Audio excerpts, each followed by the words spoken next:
إن الحمد لله نحمده ونستعينه ونستغفره ونؤمن به ونتوكل عليه ونعوذ بالله من شرور أنفسنا ومن سيئات أعمالنا من يهده الله فلا مضل له ومن يضلله فلا هادي له وأشهد أن لا إله إلا الله وحده لا شريك له وأشهد أن محمدا عبده ورسوله صلى الله تعالى عليه وعلى آله وصحبه أجمعين।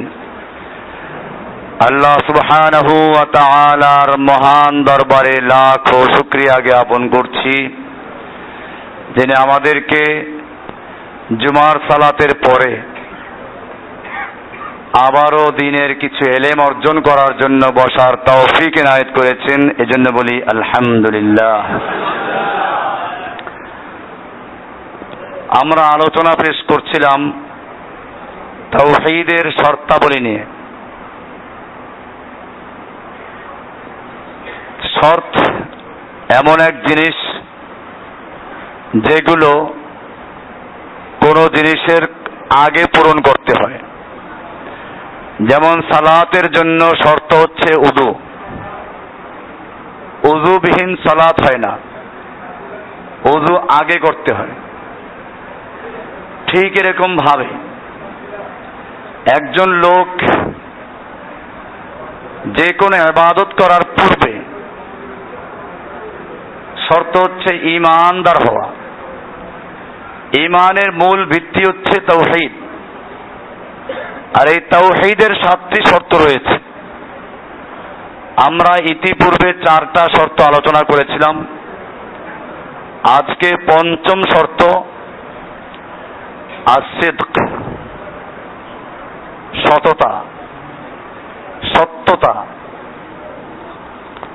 লা ইলাহা ইল্লাল্লাহর অর্থ জানা, এরপরে তার উপরে দৃঢ় বিশ্বাস করা, এরপরে তা কবুল করা, এরপরে নিজেকে সে অনুযায়ী সমর্পণ করা, এরপরে যে বিষয়টা জরুরি তাহলে এই কালেমার ক্ষেত্রে নিজের সত্যতা প্রমাণ করা, সিদক, সত্যতা প্রমাণ করা।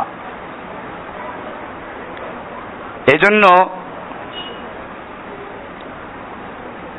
মুসলিম শরীফের 157 নম্বর হাদিসে বলা হয়েছে, আনাস ইবনে মালিক রাদিয়াল্লাহু তাআলা আনহু থেকে বর্ণিত, আন্না নবিয়াল্লাহি সাল্লাল্লাহু আলাইহি ওয়াসাল্লাম قال মা মিন আবদিন ইয়াশহাদু আল লা ইলাহা ইল্লাল্লাহ ওয়া আন্না মুহাম্মাদার রাসূলুল্লাহ আবদুহু ওয়া রাসূলুহু ইল্লা হাররামাহুল্লাহু আলান নার। এই হাদিসের কোন কোন সনদে আছে সিদকাম মিন কলবিহি, যে কোনো বান্দা এই সাক্ষী দিবে আশহাদু আল্লা ইলাহা ইল্লাল্লাহ ওয়া আন্না মুহাম্মাদান আবদুহু ওয়া রাসূলুহু, এই সাক্ষী দিবে সিদকাম মিন কলবিহি, অন্তরের সত্যতা নিয়ে, অন্তর থেকে এটাকে সত্য বলে বিশ্বাস করে তারপরে এটা সাক্ষী দেয়। আল্লাহর রাসূল সাল্লাল্লাহু আলাইহি ওয়াসাল্লাম বলছেন, ইল্লা হাররামাহুল্লাহু আলান নার, আল্লাহ তাকে জাহান্নামের আগুনের জন্য তাকে হারাম করে দেন। আগুন তাকে খাবে না, পোড়াবে না। এটা একটা গুরুত্বপূর্ণ বিষয়, সিদকাম মিন কলবি, সত্যতা। জীবনে সত্যতা যাচাইয়ের সুযোগ আছে। সূরা বাকারা 8 নম্বর আয়াতে আপনারা বারবার শুনেছেন, আল্লাহ তাআলা বলেছেন, ওয়ামিনান নাসি মান ইয়াকুলু আমান্না বিল্লাহি ওয়া বিল ইয়াউমিল আখির ওয়া মা হুম বিমুমিনিন। মানুষের মধ্যে অনেক মানুষ আছে এরকম যারা বলে আমরা আল্লাহকে বিশ্বাস করি, পরকালে বিশ্বাস করি, ওয়া মা হুম বিমুমিনিন। আল্লাহ বলছেন ওরা মুমিন না, ওরা মুমিন না। ওরা এটা মুখে বলে, অন্তরে এর সত্যতা নেই, বাস্তব জীবনে সত্যতার তারা প্রমাণ করে না। তাহলে লা ইলাহা ইল্লাল্লাহর সাক্ষী দেওয়া, ইলম, ইয়াকিন, কবুল, তসলিম, যেগুলো আগে বলা হলো,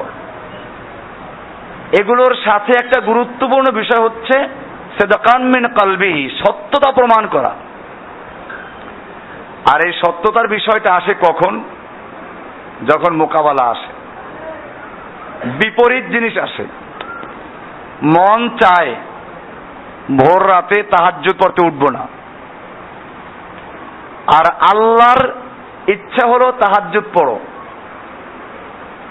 এখন আমার সত্যতার প্রমাণ পেশ করতে হবে। আমি কি করব? আমি আমার নফসকে, প্রবৃত্তিকে, মনকে বলবো যে না, আমার তো একটু পেশাব করতে উঠতে হবে, এই বলে ওকে উঠান। আর পেশাব না আসলে পানি খেয়ে ঘুমান। আমার একটা নিয়ম আছে, আমি রাতের বেলায়, এটা আপনার উদ্বুদ্ধ করার জন্য বলছি, নিজের এজহার করার জন্য না, যেহেতু আপনারা নিজস্ব লোক, আপনারা আমাদের কাছে আসেন দিন শিখার জন্য। রাতে খাওয়ার পরে ঘুমানোর আগে এমনিও মেসওয়াক করা সুন্নাত। এরপরে আমি একজন ডাক্তার দেখাইলাম, এই 19 নম্বরে একজন ডাক্তার আছে, দাঁতের ডাক্তার গোলাম মাওলা। আর আমাদের একজন দিনী ভাই আছেন ডাক্তার পলাশ, দাঁতের ডাক্তার। চেম্বার হলো আপনার ওই যে কি বলে শাহিন কলেজের বিপরীতে টোকিও ডেন্টাল ক্লিনিক, এটাই যে ডাক্তার বসে, এখানে সালাত আদায় করেন, জুমার সালাত। তো এরা আমাকে বললেন যে দাঁত যদি ভালো রাখতে চান অবশ্যই রাতের খাবারের পরে ঘুমানোর আগে ব্রাশ করে ঘুমাবেন। ঘুমের থেকে ওঠার পরে যদি ব্রাশ নাও করেন অসুবিধা নাই, নাস্তা করে করেন, কিন্তু ঘুমানোর সময় অবশ্যই করবেন। তো এটা আমি আমল করি, ডাক্তারের হুকুম হিসাবে না, সুন্নত হিসাবে। আলহামদুলিল্লাহ দাঁতের অনেক উপকার পেয়েছি আমি। মুখ পরিষ্কার থাকে, মনটা ভালো থাকে, রাতের বেলা আজে বাজে কোনো স্বপ্নও দেখা যায় না। এরপরে ব্রাশ করলে একটু মুখ শুকিয়ে যায়, তো পানি পান করতে মনে চায়, এই ফাঁকে 2 গ্লাস পানি পান করে নেই। তো 2 গ্লাস পানি পান করে অটোমেটিক 3টার মধ্যে ঘুম ভেঙেই যাবে, পানির চাপ পড়ে যায় নিচের থেকে। তো এইভাবে অভ্যাস করে নেওয়া যায়। তো নিজেকে বুঝাতে হবে যে আমার এখন পেশাব করতে উঠতে হবে।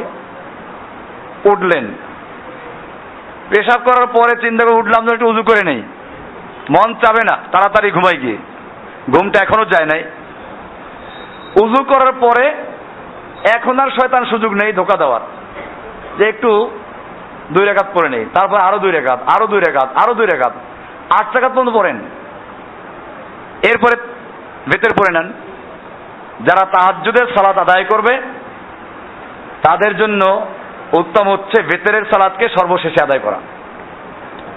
আল্লাহ রাসূল সাল্লাল্লাহু আলাইহি ওয়াসাল্লাম বলেছেন, ইজআলু আখিরা সালাতিকুম ভিতরান, তোমরা তোমাদের রাতের যত সালাত আছে ভেতরের সালাতটাকে সর্বশেষ সালাত হিসেবে মানিয়ে নাও। তো এই জন্য এভাবে নিয়ম করে নেওয়া। আমি বলছিলাম এরপরে যদি এটা না করা যায়, ফজরের সালাত, আজান হয়ে গেছে, নফসে উঠতে চায় না, এখন এখানে সত্যতার প্রমাণ দিতে হবে। আমাদের দেশে বন্ধু বন্ধুর জন্য জীবন দিয়ে দেয়, এটা কথা আছে। তার মানে আপনি আসল বন্ধু না নকল বন্ধু, এইটার পরীক্ষা হয় কোন সময়? বন্ধুর বিপদের সময়। যে বিপদের সময় আপনি কতটুকু তাকে সাহায্য করতে এগিয়ে আসেন। গুলিস্তান নামে ওই যে ফার্সি কবিতা আছে, সেখানে কবিতা আছে, দোস্তে আদা নামকে গির আর দস্তে দোস্ত দর পেরেশানি হালি ও মন্দেগি। প্রকৃত বন্ধু সে যে তার বন্ধুর হাত ধরে সাহায্য করে। কখন? যখন সে বিপদে পড়ে, অসহায় অবস্থা পড়ে, তখন। এটা বন্ধুত্বের পরিচয়। আল্লাহকে আমাদের পরীক্ষা করবেন না? আপনি সত্যিকার বন্ধু না নকল বন্ধু পরীক্ষা না করে আল্লাহ পুরস্কার দিবেন। আল্লাহ রাসূল সাল্লাল্লাহু আলাইহি ওয়াসাল্লাম বলেছেন, আলা ইন্না সিলআতাল্লাহি গালিয়া, আল্লাহর পণ্য বড় দামি, আলা ইন্না সিলআতাল্লাহিল জান্নাহ, জেনে রাখো আল্লাহর সে পণ্য হচ্ছে জান্নাত। আল্লাহর পণ্যটা কি? আপনি যে আল্লাহ থেকে ক্রয় করবেন জানমালের বিনিময়ে, সেই পণ্যটার নাম কি? এটা দামি না সস্তা? অবশ্য পিসাবদের গেলে গেছে সস্তা, একেবারে একেবারে জান্নাত দিয়ে দিবে, 10টা জান্নাত কিনে দিবে একসাথে। আল্লাহর রাসূল সাল্লাল্লাহু আলাইহি ওয়াসাল্লাম বলেছেন না, আলা ইন্না সিলআতাল্লাহি গালিয়া, আল্লাহর পণ্য বড় দামি, আর সেই পণ্য হচ্ছে জান্নাত। এটার জন্য কষ্ট করতে হবে। স্বর্ণ যদি সুন্দরী মেয়ের গলার হার হতে চায়, তাকে আগুনে পোড়া খেতে হয়, লোহার বাড়ি খেতে হয়, এরপরে পিওর স্বর্ণ হার হলো, গলায় ঝুললো। আপনি আমি আল্লাহর প্রিয় পাত্র হতে হলে আমাদেরকেও আগুনে পোড়া খেতে হবে। দুনিয়ার নানান রকম বিপদ আপদ আমাদের সামনে আসবে, পরীক্ষা আসবে। হাদিসে আল্লাহর রাসূল সাল্লাল্লাহু আলাইহি ওয়াসাল্লাম বলছেন, ইন্না আশাদ্দান নাসে বালাআন আল আম্বিয়া, আল্লাহর কাছে সবচেয়ে বেশি পরীক্ষার সম্মুখীন হন আল্লাহর নবীগণ। সুম্মাল আমসাল ফাল আমসাল, এরপরে আল্লাহর কাছে যার মর্যাদা যত বেশি কাছে, সে তত বেশি পরীক্ষা আর বিপদ আপদের সম্মুখীন হয়। কাজে বিপদ আপদ আসলে ভয় পাওয়ার কারণ নেই, সবর করতে হবে। মুমিনরা বিপদ আপদে ভয় পায় না, বরং কি করে? আনন্দ পায় এবং ধৈর্য ধারণ করে। হ্যাঁ, আল্লাহর কাছে বলবো যে আল্লাহ তুমি আমাদের পরীক্ষা করো না, আমরা পরীক্ষায় পাশ করার মতো যোগ্য না। তোমার নবীরা পরীক্ষায় পাশ করেছেন, ওলিরা পরীক্ষায় পাশ করেছেন, আমরা ওই যোগ্যতা অর্জন করতে পারি নাই। এই জন্য আবার পরীক্ষার জন্য আপনারা আবার আবেদন করবেন না। রোগের জন্য আবেদন করা জায়েজ নেই, বিপদের জন্য আবেদন করা জায়েজ নেই। খুব খেয়াল করে শুনবেন। একজন লোক পীর সাহেবরা দোয়া করায়, দেখবেন চরমনায় পীরে প্রায় দোয়া আছে, আল্লাহ দুনিয়ায় কান্দাইয়া আল্লাহ আখেরে কান্দাইও না, কবরে কান্দাইও না, হাসরে কান্দাইও না, মিজানে কান্দাইও না। মোনাজাত, মাওয়াজে সাকিয়া মোনাজাত নামে একটা শিরোনাম আছে, ওই পড়বেন। বা মুরিদরা অস্বীকার করবে না, কারণ সব মাহফিল এটা বলেছে, আল্লাহ দুনিয়ায় কান্দাইয়া আল্লাহ আখেরে কান্দাইও না। এই বেটা, দুনিয়ায় যদি আল্লাহ কান্দায় তুই কানতে পারবি? আল্লাহ শিখাইলো কি আর পীর কি শিখায়? আল্লাহ শিখাইলো রব্বানা আতিনা ফিদ দুনিয়া হাসানাতাও ওয়া ফিল আখিরাতে, না দুনিয়া কান্দাইলো। আল্লাহ বলেন আল্লাহ তুমি দুনিয়াতেও আমাদের মঙ্গল দাও, আখিরাতেও। আর পীর শিখাইলো দুনিয়ায় কান্দাইয়া লাও, আখিরে কান্দাইও না। কি গাঁজাখুরি দোয়া! আল্লাহ কান্দাইলে তুই দুনিয়ায় কানতে পারবি? ওটা আল্লাহর নবী একটা রোগী দেখতে গেলেন, রোগীটা শুকাই একের পাখির বাচ্চার মতো হয়ে গেছে, কাল ফারখ হাদিস বলা হয়েছে। আল্লাহর রাসূল সাল্লাল্লাহু আলাইহি ওয়াসাল্লাম জিজ্ঞেস করলেন, তুমি কি কোনো দোয়া করেছিলে? লোকটা বলল, হ্যাঁ আমি দোয়া করেছিলাম যে আল্লাহ দুনিয়া আখেরাতে যদি আমার কোনো বিপদ আপদ থাকে তার শাস্তি দুনিয়ায় দিয়ে নাও। আল্লাহর রাসূল সাল্লাল্লাহু আলাইহি ওয়াসাল্লাম বললেন, আল্লাহ যদি তোমাকে শাস্তি দিতে চান তা কি তুমি দুনিয়াতেও সহ্য করে পারবে? তুই কেন এই দোয়া করলি না, রব্বানা আতিনা ফিদ দুনিয়া হাসানা ওয়া ফিল আখিরাতি হাসানা? আল্লাহ দুনিয়াতেও মঙ্গলময় জীবন দান করো, আখিরাতেও মঙ্গল দান করো। লোকটা এই দোয়া করলো, আল্লাহ তাকে আস্তে আস্তে ভালো করে দিলেন। এই জন্য বলছি, বিপদ আপদের জন্য কামনা করা যাবে না, মৃত্যুরও কামনা করা জায়েজ নেই। অনেকে না জেনে বলে ফেলে এর চেয়ে মরা ভালো, আল্লাহ মৌত দাও। জায়েজ নাই, মৃত্যুর কামনা করা জায়েজ নাই, হারাম। মৃত্যুর কামনা করা কি জায়েজ নাই, হারাম। হাদিসে নিষেধ আছে। কারণ কি? যদি আপনি গুনাহগার হন, হায়াত থাকলে হয়তো আপনাকে আল্লাহ তওবা করার সুযোগ দিবেন। আর নেককার যদি হন, হায়াত যত লম্বা হবে নেক তত বাড়বে। আপনি কেন মৃত্যুর কামনা করছেন? হায়াত যদি বাড়ে গুনাহগার হলে লাভ কি? তওবা নসিব হতে পারে। আর নেককার হলে লাভ কি? নেক আরো বৃদ্ধি পাবে।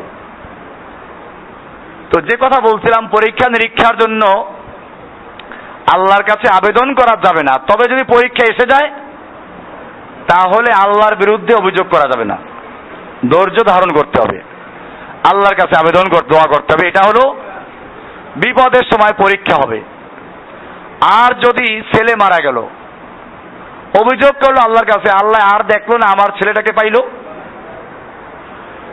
আল্লাহর ইবাদত করা বন্ধ করে দিল, তাহলে ছেলেও গেল। আর ছেলে মৃত্যু হওয়ার পরে সবর করলে পরে যে সওয়াব পাইতো ওটাও গেল।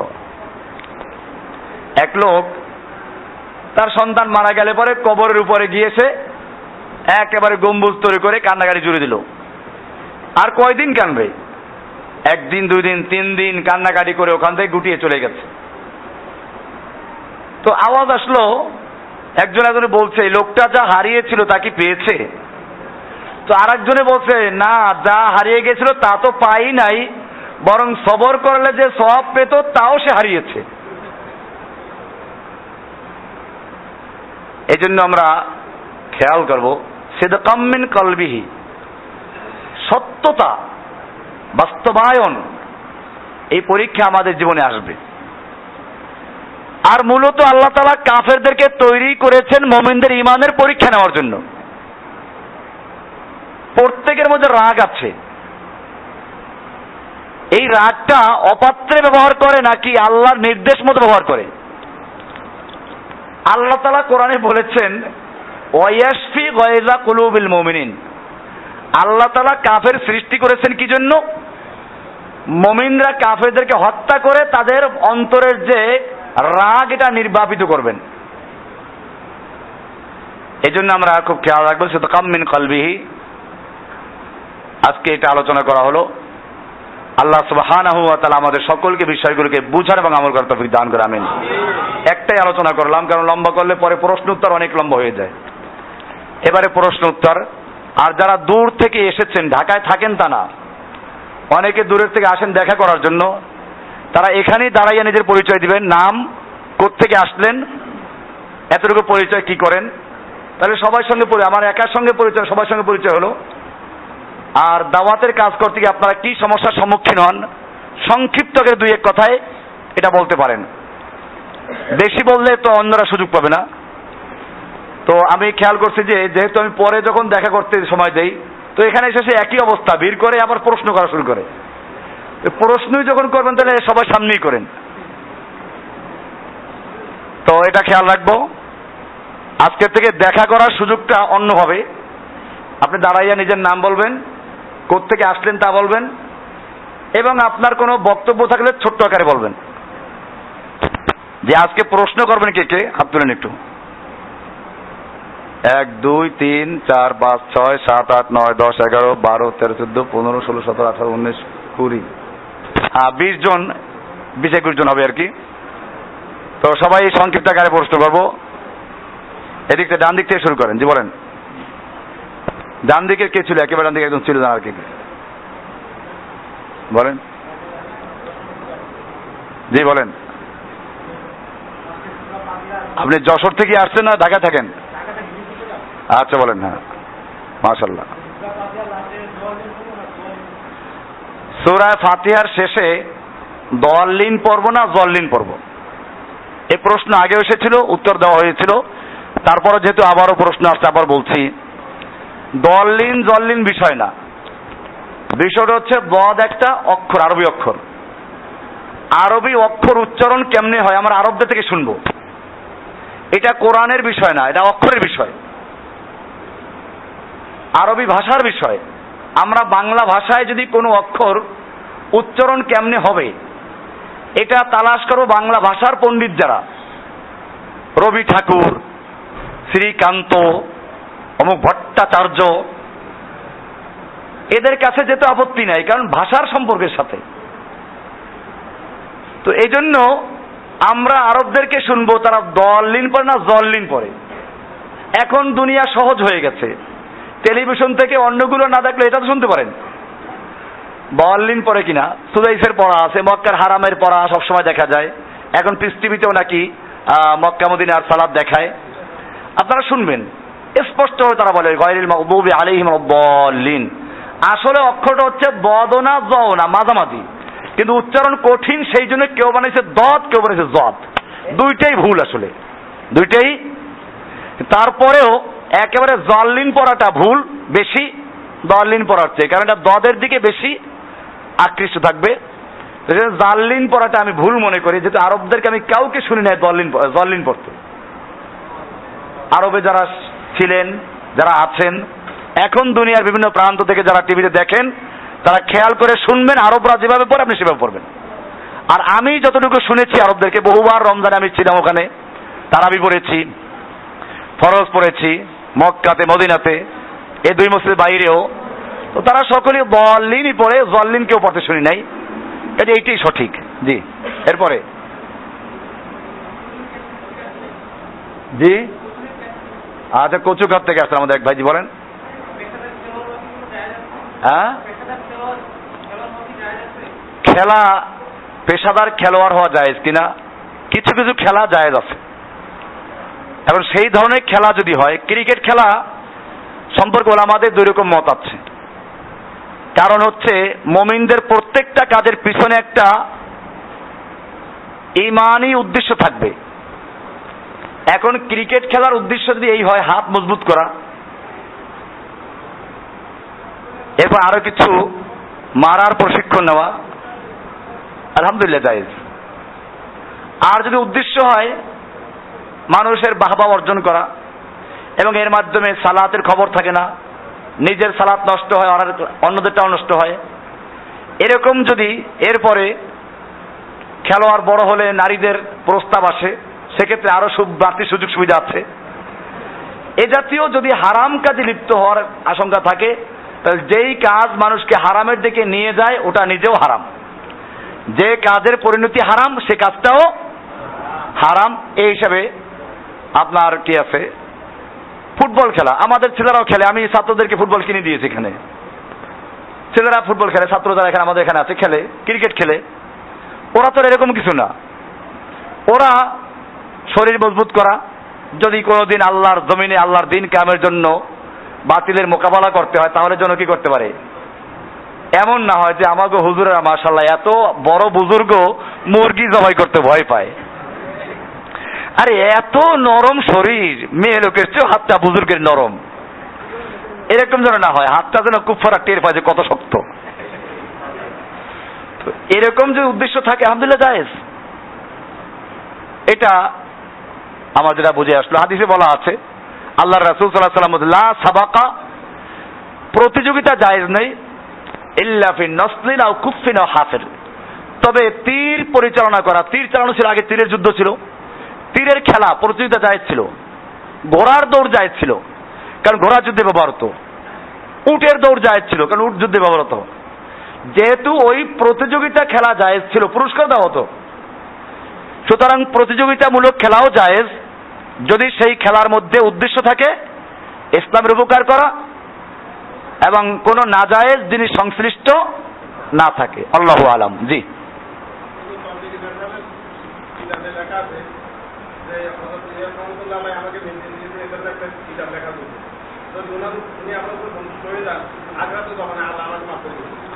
হ্যাঁ, আচ্ছা, জি। প্রশ্ন হলো ফাজাইলে আমাল তাবলিগের যে বহুল পঠিত কিতাব সবুজ কাবারের, তো প্রায় মসজিদেই যেটা পাওয়া যায়, এবং আমার মনে হয় যে কোরআনের চেয়েও এটা বেশি তেলাওয়াত হয়। তো এই কিতাবে প্রথম দিকে আছে কিছু কোরআনের আয়াত, তারপরে কিছু সহিহ হাদিস আছে, এরপরে শুরু হলো কাহিনী। আর ফাজাইলে আমাদের অনেকগুলো পার্ট আছে, ফাজাইলে সালাত, ফাজাইলে জিকির, ফাজাইলে হজ, ফাজাইলে সাওম, ফাজাইলে দুরুদ। হজ এবং দুরুদের ফজিলতের যে কিতাব, এটা যদি পড়েন দেখবেন যে মাশাআল্লাহ শিরিক আর বেদাতের কত ছড়াছড়ি। আর হজের ফাজাইলে হজ যে বইটি আছে এটা পড়লে হজ করা লাগবে না, টাকা আরেকজনকে দিয়ে দিলেই দেখবেন যে হজ হয়ে গেছে। আপনারা পড়ে দেখলে পাবেন। ওনার প্রশ্ন হচ্ছে, এই কিতাবের ভূমিকায় লেখা আছে, আমি উর্দুটা পড়েছি, সেখানে আপনি যেভাবে প্রশ্ন করেছেন সেভাবে না। ওনাকে ইলিয়াস রহমাতুল্লাহ আলাই এই ফাজাইলে আমল কিতাব লিখতে নির্দেশ দিলেন। उन्हें लिखेছেন, ऐसे हजरा ऐसे हस्ती की खुशनुदी और रजामंदी हासिल करना मेरे लिए बायसे नजात है।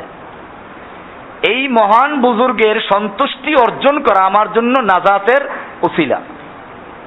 মহান বুজুর্গের সন্তুষ্টি অর্জন, এটা হলো ওনার মূল প্রশ্ন। আমরা যে কোনো কাজে সন্তুষ্টি অর্জন করবো কার?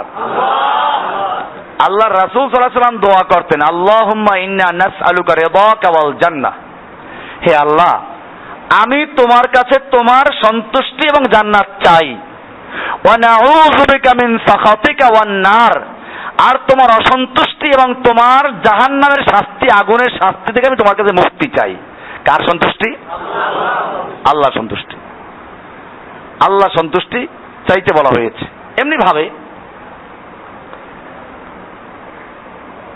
আল্লাহ রাব্বুল আলামিন কোরআনে বলেছেন, কুল বলো, ইন্না সালাতি ওয়া নুসুকি ওয়া মাহইয়ায়া ওয়া মামাতি লিল্লাহি রাব্বিল আলামিন। বলো, আমার সালাত, আমার নামাজ, আমার কুরবানি, আমার জীবন, আমার মরণ, আমার সব কিছু শুধুমাত্র একজনের জন্য উৎসর্গ, একজনের জন্যই সন্তুষ্টির জন্য। তিনি কে?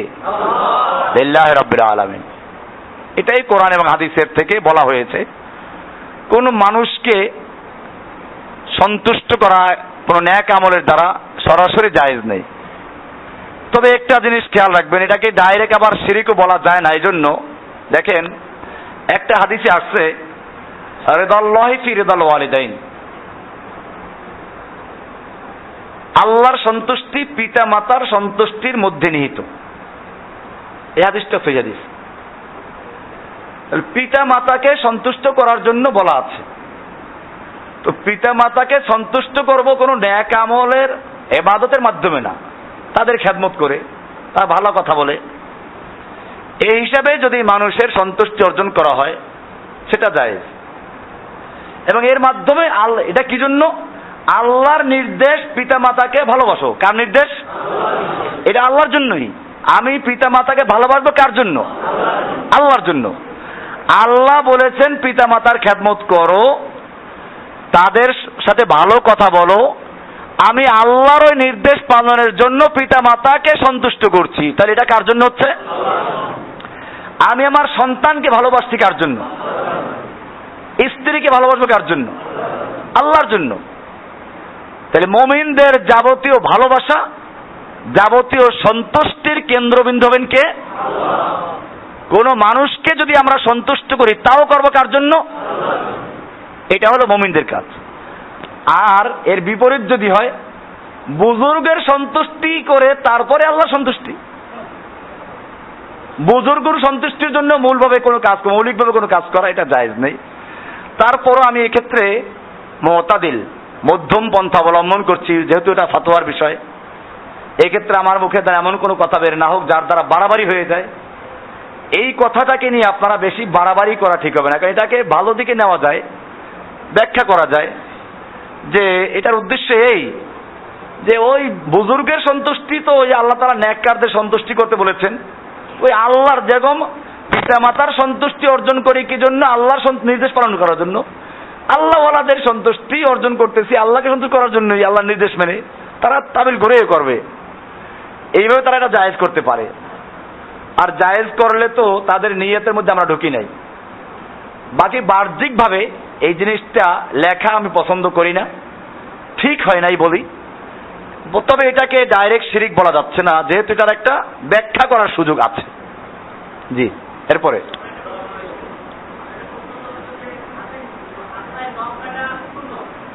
আচ্ছা, আপনি কি এই সংশ্লিষ্ট না হলে প্রশ্ন করবেন না? ধারাবাহিক আসতেছে একেবারে, যেহেতু কোনো প্রশ্ন উত্তরে সংশ্লিষ্ট যদি কোনো প্রশ্ন থাকে তাহলে দুই একজনে হয়তো দুই এক কথা বলতে পারেন। আর যদি আলাদা স্বতন্ত্র প্রশ্ন হয় তাহলে সিরিয়াল ভাবে আসবেন, ডান দিক থেকে সুন্নাহ। আমরা কোনো ক্ষেত্রে সুন্নাহর পরিপন্থী কাজ করব না, এটা খেয়াল রাখবেন। হয়তো মনে কষ্ট হইতে পারেন যে আপনারা বাম দিকে আছেন, আপনি ডান দিকে বসেন, বুঝলেন ভাই? হ্যাঁ, এই জন্য আপনারা যারা প্রশ্ন করবেন ডান দিকে বসবেন, তারা আগে চলে আসবেন। আমি এটা অন্য কারণ, একটা সুন্নাহর উপর আমল করা, মুমিনরা সব কাজ ডান দিক থেকে সুন্নাহ অনুযায়ী করবে। তো আপনি সিরাজত আসলে ইনশাল্লাহ করবেন। জি বলেন। ওয়ালাইকুম আসসালাম।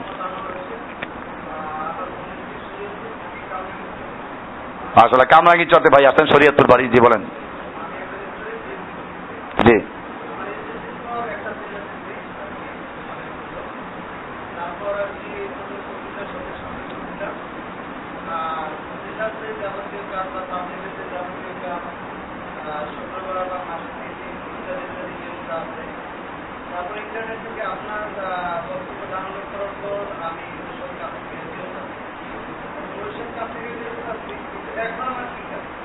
হ্যাঁ, ভালো কথা। একটা প্রশ্নই করেন, সব এলোমেলো হয়ে যায়। প্রশ্ন হচ্ছে যে উনি আগে তাবলিগের চিল্লা লাগাইছেন এবং নিয়মিত তাবলিগের কাজ করতেন। তা আমাদের দাওয়াত পৌঁছার পরে, ইন্টারনেট থেকে লেকচার শোনার পরে ওসব থেকে বিরত হয়েছেন। প্রথম কাজ হচ্ছে এরকম যারা আছেন আপনাদেরকে খুব খেয়াল করবেন, কেন বিরত হলেন। আমার কথায় আপনারা বিরত হবেন না, বুঝে শুনে বিরত হবেন। কারণ হচ্ছে এই, আমার বইতেও লিখে দিয়েছি যে লা ইলাহা ইল্লাল্লাহর দাওয়াত তারা দেয়, এখানে বিকৃত করে। এরপরে তাদের এই কাজের মাধ্যমে যুবকদের অন্তর থেকে জিহাদ স্প্রিয়া চলে যায়। এছাড়া কোরআন এবং হাদিসের অনেক আয়াতের অর্থ তারা বিকৃত করে। সূরা তওবার আয়াত, আল্লাহ তাআলা মুমিনদের জানমাল ক্রয় করেছেন জান্নাতের বিনিময়ে, এটা তারা বলে নিয়ে যায় কোথায়? চিল্লার ভিতরে। এক সকাল এক বিকাল আল্লাহর রাস্তায় ঘোরাফেরা করা, দুনিয়া এবং দুনিয়ায় যা কিছু সব উত্তম। এটা কি চিল্লা বা গাছতের ফজিলতের হাদিস? এই জন্য আপনারা এগুলো পড়বেন, বুঝবেন, তারপরে বিরত হবেন। কারণ না বুঝে বিরত হইলে তাহলে আবার শয়তান ধোঁকা দিবে। এটা এক নম্বর। দুই নম্বর কথা হলো যে এখন আপনি কি করবেন, এটা খুব গুরুত্বপূর্ণ প্রশ্ন। যে আমি ওইটার থেকে ছেড়ে আসলাম, এখন কি করব? এই প্রশ্নই সাহাবীরা আল্লাহ রাসূল সাল্লাল্লাহু আলাইহি ওয়াসাল্লামকে করেছিলেন যে রাসূলুল্লাহ আমার কাজ কি? আল্লাহ রাসূল সাল্লাল্লাহু আলাইহি ওয়াসাল্লাম বলেছেন আমার যে কাজ তোমার সে একই কাজ। আপনি যখন বুঝতে পেরেছেন হক লা ইলাহা ইল্লাল্লাহর অর্থ কি, সাক্ষী দেওয়ার কি মানে, এটা আপনাকে ভালো করে বুঝতে হবে। তাওহীদের রকনগুলো কি, শর্তগুলো কি, এরকম ভাবে লা ইলাহা ইল্লাল্লাহ বলতে কি বুঝায়, কি শিরক, কি বিদআত, এবং এটা কেমনে বাস্তবায়ন করা যায়। এখন আপনার সেই কাজগুলো আপনি করবেন। হ্যাঁ, তাবলীগওয়ালাদের মতো আমাদের ওরকম হয়তো চিল্লা 3 দিন এরকম সাংগঠনিক রূপ আমাদের নেই, কিন্তু এটা আপনারা করে নেবেন। আপনারা যারা যেখানে আছেন তারা কি করবেন, নিজেরা সময় বের করে কতটুকু সময় দাওয়াতি কাজে ব্যয় করবেন। এছাড়া মাঝে মধ্যে আমাদের এখানে দার্স হয় এবং আমরা মাসিক প্রোগ্রাম আগে করতাম এখানে। আপনারা জানেন যে আমাদের উপরে কত ঝামেলা আছে। এজন্য আপনারা এটা খেয়াল রাখবেন যে আসলে আমরা কোনো কর্মসূচি কেন দিচ্ছি না, কেন আমরা একটা সুনির্দিষ্ট প্রোগ্রাম দিচ্ছি না। এর একটা কারণ আছে। কারণগুলো হচ্ছে আপনারা জানেন যে আমি সেই কত মাস থেকে গৃহবন্দী আছি, এখনো আছি, এবং আপনাদের সাথে মিশে আছে এখনো আমার বিনা পয়সার পাহারাদার গোয়েন্দা বিভাগের পুলিশেরা। বাসায় বসায় রেখে আসছি, এখানেও মোহাম্মদপুর থানা থেকে আছে, যেহেতু থানা ভিন্ন, ডিউটি ভিন্ন ভিন্ন করে। তো এটা ভালো সার্বক্ষণিক ডিউটি। এবং আমি দেখেছি, লক্ষ্য করেছি, ওরা যেমন একজনের ডিউটি শেষ হয় সকাল 8টায়, সে 7:30টায় এসে পৌঁছে যায়। আর একজনের ডিউটি শেষ হয় 8টাওয়ালার 2টায়, সে 1:30টায় এসে উপস্থিত হয়ে যায়। 2টাওয়ালার শেষ হয় রাত 10টায়, সে 9:30টায় উপস্থিত হয়ে যায়। এবং এই ডিউটি করতে গিয়ে তারা কোন রকম সরকারের সাথে গাদ্দারি করে না, নিয়মিত ডিউটি করে তারা। তো যাই হোক, এরপরে এরা তালাশ করে এদের সংগঠনটা কি, কি কর্মসূচি আছে। যে কারণে আমি আপনাদেরকে যেটা সবসময় বলি, আর আমার এখন আপনারা যারা আমার সামনে বসা আছেন আর ইন্টারনেটের মাধ্যমে দূর থেকে যে ভাইরা শুনবেন তাদেরকেও বলছি, আপনারা যে যেখানে আছেন আপনি নিজেই একটা সংগঠন হয়ে যান, পারমাণবিক বোমার মতো, একটার থেকে আরেকটা। যে যেখানে আছেন ওখান থেকে আপনি নিজেই একটা সংগঠন। কারণ আমরা সবসময় বলি আমরা কাজ করি ইসলামের কাজ। কার কাজ? আমাদের স্বতন্ত্র কোনো সংগঠন নেই। আমাদের সংগঠনের নাম হচ্ছে কি? ইসলাম। আমার পরিচয় কি? আমার সংবিধান কি? কোরআন সুন্নাহ। আমি কাজ করব কাকে খুশি করার জন্য? তাহলে দুনিয়ার মুসলিম যারা, এরা আমার ভাই, এরা আমার ভাই। এবং মুসলিমদের কাজ, যারা মুসলিমরা কাজ করে আমি তাদের সঙ্গে কাজ করছি। মাশরিক থেকে মাগরিব পর্যন্ত, পূর্ব থেকে পশ্চিম পর্যন্ত, উত্তর থেকে দক্ষিণ পর্যন্ত পুরা দুনিয়ায় যে ব্যক্তি কোরআন এবং সহিহ হাদিস অনুযায়ী কথা বলে, মানুষকে দাওয়াত দেয় এবং কুফারদের সঙ্গে মারামারি করে, সে আমার দিনী ভাই, আমি তার সঙ্গে আছি। তাহলে আমাদের সংগঠন আছে না? সংগঠন আছে। সেই সংগঠনের নাম কি? ইসলাম। আর এই সংগঠনের গঠনতন্ত্রটা কি? আল কোরআন। সবই আছে আমাদের। এরপরে আমাদের দিনী ভাইরা দুনিয়ায় ছড়ানো ছিলেন, আছে। না থাকলে আপনারা কেমনে আসলেন? আমি, আপনারা জানেন ওই বইতে যে ফোনটা দেওয়া আছে, আমি ফোনে কথা বলতে বলতে আমার মাথা অনেক সময় গরম হয়ে যায়। আর আপনারা জানেন কথা বলতে মানুষের কিন্তু সমস্যা হয়। মোবাইলটাও কম দামি মোবাইল, এটাও আর একটা সমস্যা। তো এই জন্য আমার ছাত্রদের কাছে দিছিলাম যে তোমরা ফোন চতুর্দিকে আসে বন্ধ রাখবা না, একটু রিসিভ করে ওদেরকে সান্ত্বনামূলক বলবা যে যেটা জানতে চায়, বই চায়। এরপরে জানলাম চতুর্দিক থেকে ফোন আসে, যোগাযোগ করে যারা ভাইরা আসে, শুধু ফোন করে পাওয়াই যায় না, বন্ধ থাকে। দেখলাম যে আমার ছাত্রদের চেয়ে আমি আসলে ফিরে আছি। ফোনটা আবার নিয়ে নিলাম। এখন ওই যে 14 28 43 বইতে যে নাম্বার দেওয়া আমার কাছেই আছে। সারাদিন ফোন আসতে থাকে, একটা কথা বলি এবার 3টে আরো ঢুকে। এখন এই ফোনের মধ্যে এমন এমন কথা আসে, আলহামদুলিল্লাহ, এটা আমার সান্ত্বনা। গতকালকে একটা মহিলা, ওই যে আমার এক লেকচারে আছে বিসমিল্লাহ শাহ মাজার, ফরিদপুর থেকে বরিশাল যেতে ফরিদপুর শহর পার হলেই একটা মাজার আছে।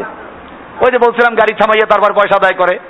একবার নামাজের টাইমে ওখানে গাড়ি থামাই দিল, আমি বললাম নামাজ এখানে পড়বো না, গাড়ি চালাই গেলাম। নামাজের টাইম যায় যাক, তবু মাজারের মধ্যে নামাজ পড়বো না। তো এক মহিলা এই লেকচার শুনছে, সে ওই মাজারে সেজদা করতো, মাজারের পাশেই বাড়ি। কার থেকে নাম্বার নিল, ফোন দিল যে ভাই আপনাকে 2.5 বছর থেকে খুঁজি, আমাকে যে আপনার লেকচার দিয়েছে তারও খোঁজ নাই, আর আপনার নাম্বারেরও খোঁজ নাই। ওই লেকচার ঘুরে গিয়ে শুনতে থাকি, আর লেকচারও কোনো নতুন লেকচার আপডেট করতে পারি নাই। সে তো পাইছে সিডির মাধ্যমে বা মোবাইলের মেমোরির মাধ্যমে। আরেক মহিলার, সে আমার সাথে দেখা করতে আসবে। আমি বলি আপনি কি দেখা করা জায়েজ হবে? যাই হোক,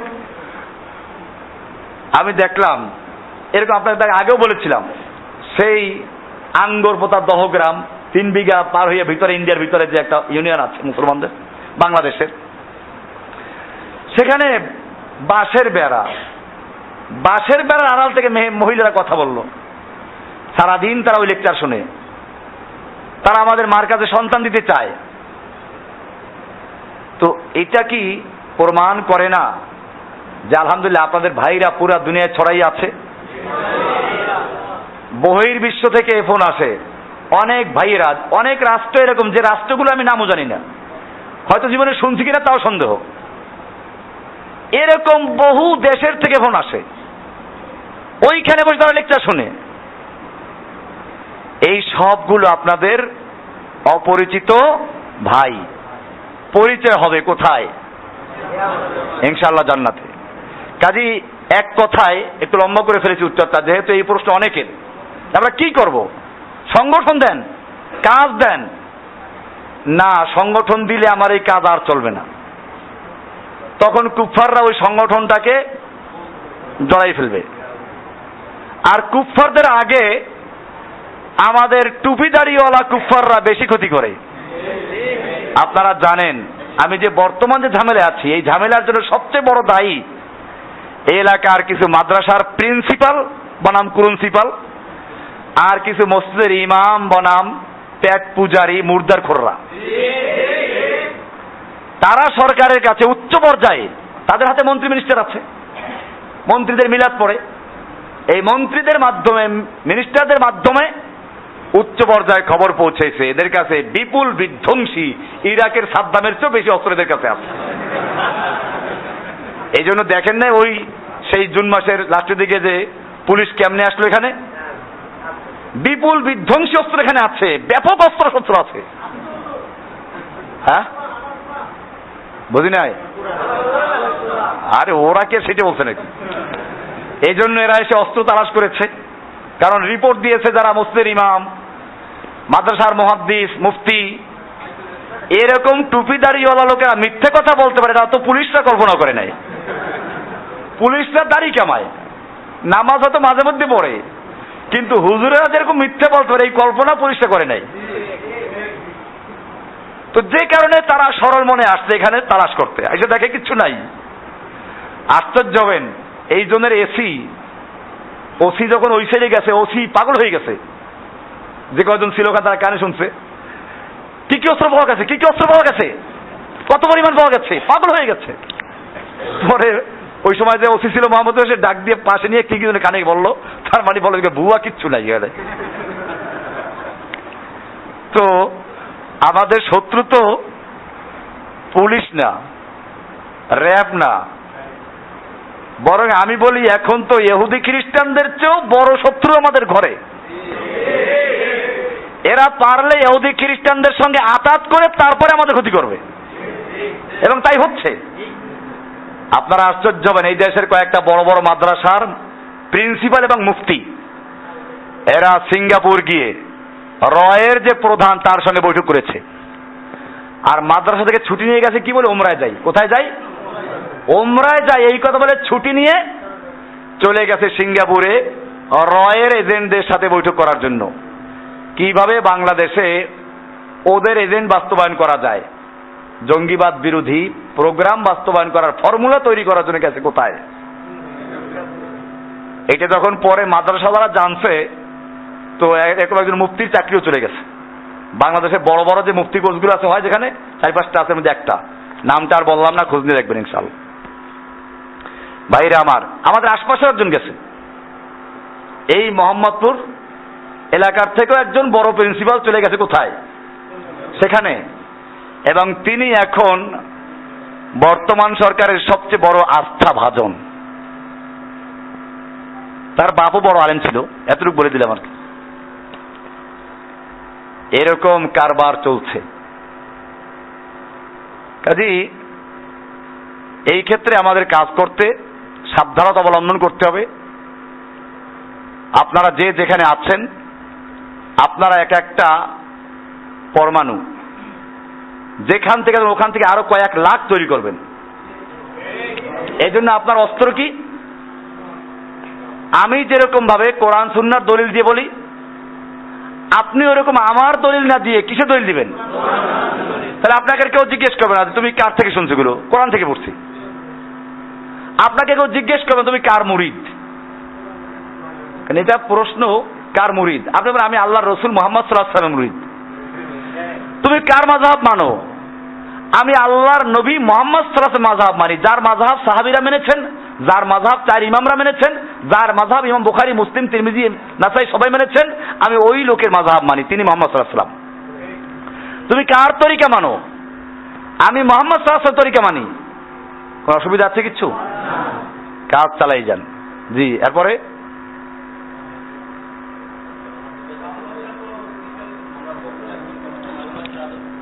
হ্যাঁ,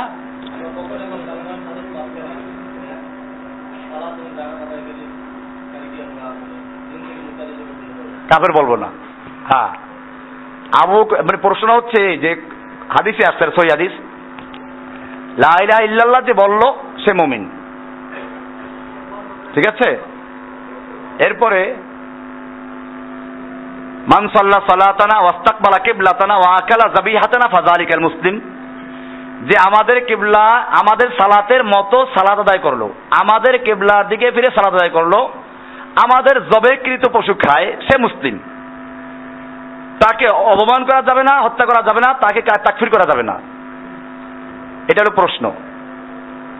এবং এই প্রশ্ন করার কারণে আমাদের সমাজে অনেকে আছে যে তাগুতদেরকে, যারা আল্লাহর আইন বিরুদ্ধে আইন তৈরি করে, এদেরকেও তাকফির করে না। আমি আপনাদেরকে এই প্রশ্নের উত্তর দেওয়ার আগে জিজ্ঞেস করতে চাই, আবু বকর সিদ্দিক রাদিয়াল্লাহু তাআলা আনহু আল্লাহর নবীর মৃত্যুর পরে খলিফা নিযুক্ত হলেন। একদল লোক মোরতাদ হয়ে গেল, একদল লোক কাঁদিয়ে ওই যে গোলাম মুসাইলামাতুল কাযযাবের উম্মত হয়ে গেল। ইহুদি খ্রিস্টান তৎকালীন সময়ে রোম পারস্যের সম্রাটরা আক্রমণ করার জন্য প্রস্তুতি নিল। আর একদিকে একদল লোক যাকাত দিতে অস্বীকার করেছিল। আবু বকর সিদ্দিক তাদের বিরুদ্ধে যুদ্ধ ঘোষণা করেন নাই? ওমর ইবনে খাত্তাবের মতো লৌহ মানব আবু বকরকে বললেন যে আবু বকর, এরা তো লা ইলাহা ইল্লাল্লাহ পড়ে, সালাত আদায় করে, আমাদের জবাইকৃত জিনিস খায়, ইসলাম থেকে মোরতাদ হয়ে যায় না। এই মুহূর্তে এদের বিরুদ্ধে যুদ্ধ না করে অন্যদের বিরুদ্ধে যুদ্ধ করা যায় না? যারা এদের চেয়ে তুলনামূলক যারা খারাপ মোরতাদ হয়ে গেছে, যারা মুসাইলামার উম্মত হয়ে গেছে। আবু বকর সিদ্দিক কি বলেছিলেন? ওমর, জাহেলি যুগে ছিলে সিংহে, আর এখন ভেড়া হয়ে গেছো, ছাগল হয়ে গেছো, খরগোশ হয়ে গেছো। এরপরে আবু বকর সিদ্দিক বললেন যে আল্লাহর নবীর যুগে যারা একটা বকরির বাচ্চা যাকাত দিত, যারা উটের সঙ্গে উটের রশিটা দিত, এটাও যদি আজকে যদি অস্বীকার করে আমি তার বিরুদ্ধে যুদ্ধ করব।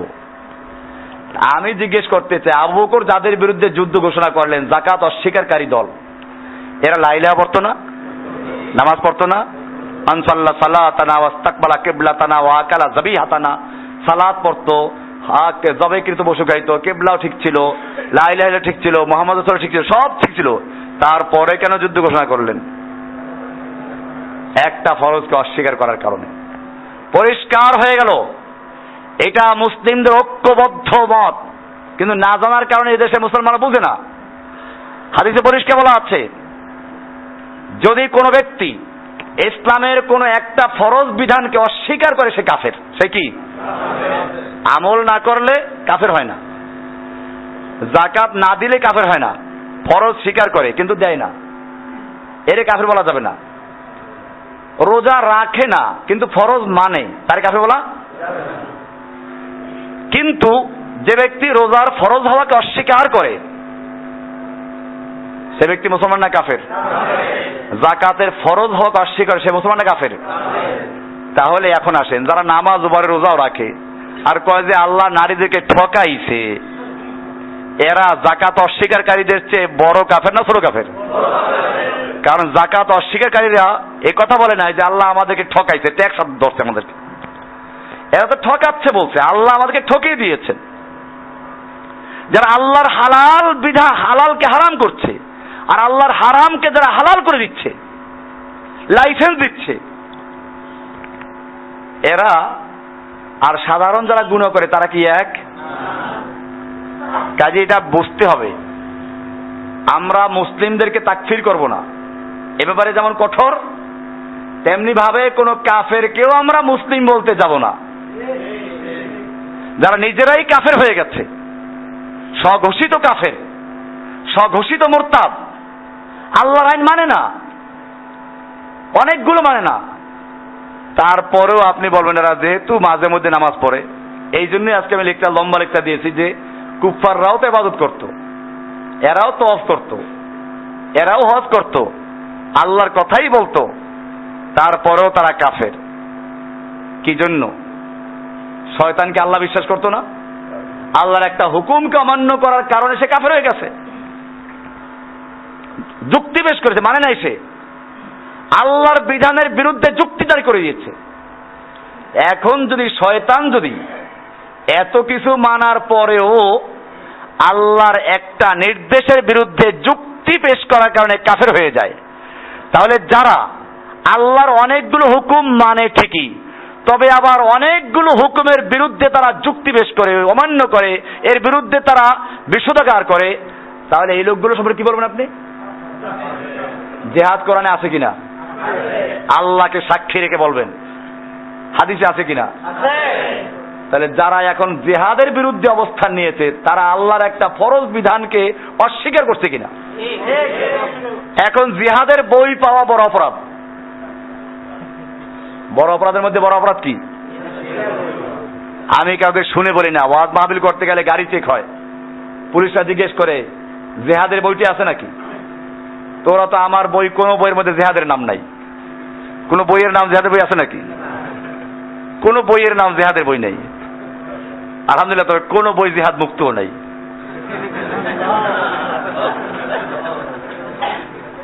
কিতাবুস সাওমের মধ্যেও তো জিহাদ আছে। যাই হোক, এমন কিতাবুস যাকাতের মধ্যেও জিহাদ আছে, আপনারা খুঁজে দেখেন, যাকাতের ফান্ডগুলো দেখেন না। তো যাই হোক, কুফফারদেরকে এত তথ্য আমি দিতে চাচ্ছি না, কিন্তু আপনাদের প্রশ্নে বলতে অনেক সময় বাধ্য হয়ে যায়। বিষয়গুলো আপনারা চিন্তা করবেন, পড়বেন। এবং যে বিষয়টা ছিল যে লা ইলাহা ইল্লাল্লাহ বললি মুমিন, লা ইলাহা জান্নাতের চাবি, এটাও ঠিক, কিন্তু শর্ত আছে। চাবির কি থাকে? দাঁত থাকে। কি থাকে? চাবির দাঁত থাকলে তালা খুলবে, নইলে খুলবে না। লা ইলাহা বললেই মুসলিম হয় না, নামাজ পড়লেই মুসলিম হয় না। মদিনার মুনাফিকরাও কি করতো? আল্লাহর নবীর সঙ্গে নামাজ পড়তো। খালি নামাজ পড়তো নাকি বেটা? আল্লাহর নবীর সঙ্গে 5 ওয়াক্ত নামাজ পড়তো। এরপরও মুনাফিক। মুনাফিক মানে কি? কাফের না নাকি? মুনাফিক কাফের চেয়ে বড় না ছোট? দলিল আছে, কোরআনে পরিষ্কার আছে, ইন্নাল মুনাফিকিনা ফি দারকিল আসফালি মিনান নার। মুনাফিকরা জাহান্নামের সবচেয়ে নিম্ন স্তরে যাইবে। এই মুনাফিক এখনো আছে। জি, এরপরে বলেন। গালি গালাজ করা জায়েজ নেই, না জায়েজ নেই। তবে শয়তানকে শয়তান বলা যাবে, ফেরাউনকে ফেরাউন বলা যাবে, নমরুদকে নমরুদ বলা যাবে, এটা ঠিক। হ্যাঁ, গালিগালাজ করা যাবে না, কাফেরদেরকে গালিগালাজ করা যাবে না, ঠিক আছে? কুফফারদেরকে কুফফার বলা যাবে, কাফের বলা যাবে, মুশরিক বলা যাবে, বাকি তাদেরকে গালিগালাজ করা যাবে না। কোরআনের নির্দেশ আছে, ওয়ালা তাসুব্বুল্লাযীনা কাফারু, কাফেরদের গালিগালাজ করো না, তাহলে ওরা তোমাদের রবকে গালিগালাজ করবে। জি,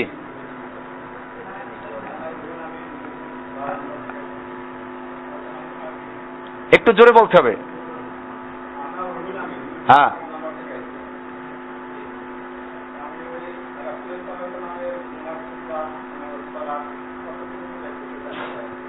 হ্যাঁ,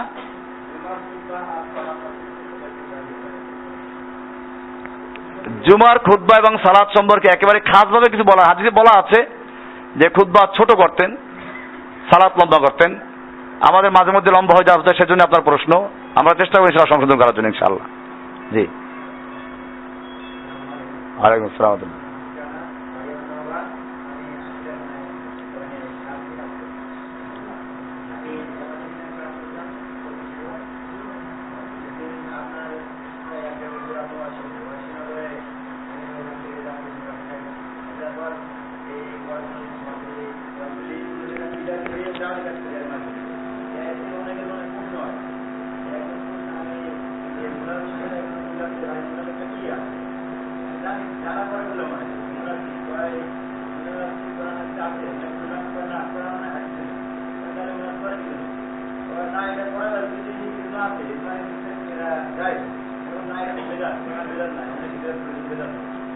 আর যাই হোক, এরকম অনেকে বলবে, আপনারা এটা মৌলিকভাবে বলেন, আপনারা প্রশ্নগুলো ছোট করে নিয়ে আসবেন, তা সুবিধা হবে। কারণ আজি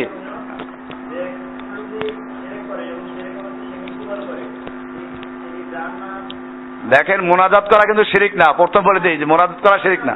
হ্যাঁ,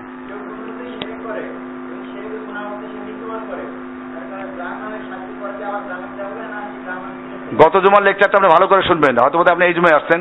গত জুমায় পুরো লেকচারটা গেছে শিরিকের উপরে। শিরিক করা অবস্থায় মারা গেলে তার জন্য চিরস্থায়ী জাহান্নাম করে স্পষ্ট আয়াত আছে, কাজে তার জন্য দোয়া করা জায়েজ নাই। গত জুমার লেকচার আমি খুব ভালো করে শুনবেন, ইনশাআল্লাহ ক্লিয়ার হয়ে যাবেন ইনশাআল্লাহ। আর আমাদের বই আছে কিতাবুল আকায়েদ, শিরিকের উপর লম্বা চ্যাপ্টার আছে একেবারে। গত জুমার লেকচার দিছি, ওটা বইতে দেওয়া আছে, ওই বই থেকে দেওয়া আছে লেকচারটা। কিতাবুল আকায়েদ শিরিকের একটা বড় অংশ আছে, আপনারা এটা পড়বেন, তাহলে এই সব প্রশ্ন উত্তর পেয়ে যাবেন ইনশাআল্লাহ। জি, যে মসজিদে নামাজ পড়ি, ওই মসজিদে আপনার আমিন বললে জোরে, উনি বারবার করে না করতেছে আমিন জোরে না বলার জন্য। ইমাম আবু হানিফার মাযহাবের যেহেতু সহিহ হাদিসে আছে, এটা দেখেন, আমিন জোরে বলা নিয়ে প্রশ্ন করছেন যে ওনার মসজিদে যেখানে নামাজ পড়েন আমিন জোরে বললে ইমাম সাহেব না করেন। একটা হচ্ছে উনি বলেন না, ফিকহি মাসলা, ওনার মাযহাবের ইমাম বলছেন আসতে বলতে উনি আসতে বলেন, কিন্তু জোরে বলার হাদিস সহিহ। এখন যদি সহিহ হাদিসের বিরুদ্ধে অবস্থা নাই, কেউ বললে সে খারাপ লাগে, তাহলে একটা ওদের না করা, আমি এটা বারবার বলছি যে একটা আমল না করা সেটা এক পর্যায়ের গুনাহ। আর একটা হচ্ছে যারা করে তাদেরকে তিরস্কার করা, ঘৃণা করা।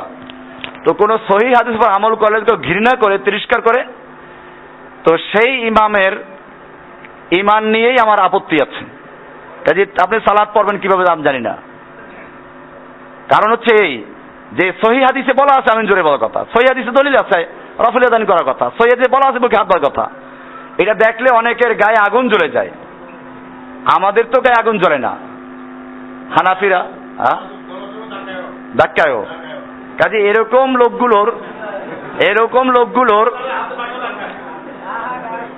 লোকগুলোর ইমান নিয়ে আশঙ্কা আছে। কারণ তারা না করার এক গুনাহ, এরা না করার না, এরা হাদিসের প্রতি বিদ্বেষ পোষণ করার গুনায় গুনাহগার। এদের থেকে সাবধান থাকা উচিত। আর এরকম ইমামদের পিছনে সালাত আদায় না করে বরং নিজেরা তিনজন মিলে এক জামাত করেন, অনেক ভালো। জি জি জি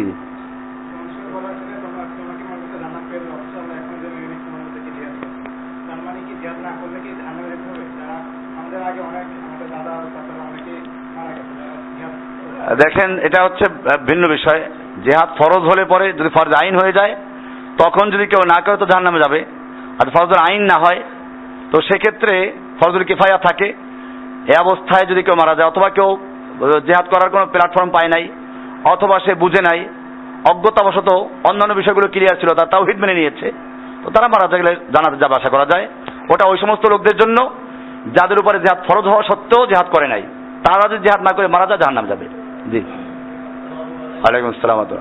তারপর এখানে আরেকটা কথা বলে যে চিরস্থায়ী জাহান্নাম না, কারণ এটা যদি শিরিক না করে, শিরিক করে নাই কিন্তু সে জিহাদ করে নাই, একটা গুনাহ করলো, শাস্তি ভোগ করে জান্নাত যাবে আশা করা যায় ইনশাআল্লাহ। জি আমি মোহাম্মদ মশিউর বাহাদুর, জি পিরোজপুর জেলার নাজিরপুর উপজেলার কলারদুয়ারিয়া গ্রামে আমার বাড়ি। আচ্ছা আজকে আমার এক দিদি ভাইয়ের কাছ থেকে আপনার খুব প্রশংসা করলাম, শোনার প্রেক্ষিতে আমি আপনার এখানে আপনার আলোচনা শোনার উদ্দেশ্যে এখানে জমা করতে এসেছি। এখন আমার প্রশ্ন হলো, আল্লাহ পাক রব্বুল আলামিন ইচ্ছা করলে যে কোনো গুনাহ মাফ করতে পারেন, কিন্তু বান্দার হক নষ্টকারীকে সে কোনো অবস্থাতেই মাফ করবেন না। এখন আমার মূল বিষয়টা এখানেই, এক লোক গুনার সময় খুব মানুষের ক্ষতি করতে, অনেক বান্দার হক নষ্ট করতে, কিন্তু সে এখন অনুতপ্ত, সে ভালো হয়ে গেছে। এখন এই আওয়াজটি বন্ধ করে দেন, হক নষ্ট করছে এইটা তার মনে নাই, বন্ধ করে দেন, ফ্যানটা বন্ধ করে দেন না। আর এই ফ্যানটা বন্ধ করে দেন না, আওয়াজ আসতে থেকে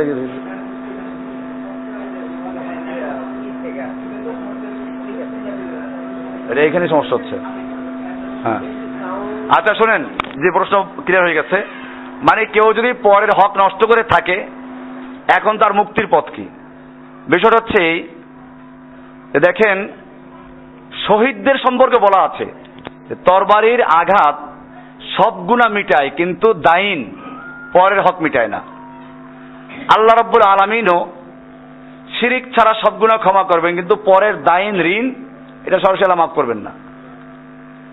এখন অনেকটা এরকম করে ফেলেছে, এখন বুঝতে পারলো কিন্তু হক আদায় করার ক্ষমতা তার নাই, কি করবে সে? এটা হলো না প্রশ্ন। তো বিষয়টা হচ্ছে এরকম যে দেখেন, জীবনে যদি ভুল করে অনেক কিছু করে থাকে, সত্যিকার অর্থে তওবা করে, আল্লাহ একটা ব্যবস্থা করে দিবেন। প্রথম বিষয় হচ্ছে এই যে যদি আপনি পারেন তাতে ক্ষমা চেয়ে নেওয়া, আদায় করার ক্ষমতা থাকলে আদায় করে দেওয়া। যাদেরটা আপনি জানেন অমুক অমুকের হক নষ্ট করেছি, তাদেরকে আদায় করে দেওয়া, অথবা তার কাছে ক্ষমা চেয়ে নেওয়া। গোপনে কারো হক নষ্ট করলে গোপনে তাকে আদায় করে দিলেই চলবে, প্রকাশ্যে নিলে প্রকাশ্যে তাকে দিয়ে দেওয়া। আর যদি আদায় করা সম্ভব না হয়, সে মরে গেছে, তার ওয়ারিসদেরকে দিয়ে দেওয়া যায়, আল্লাহকে তওবা করা।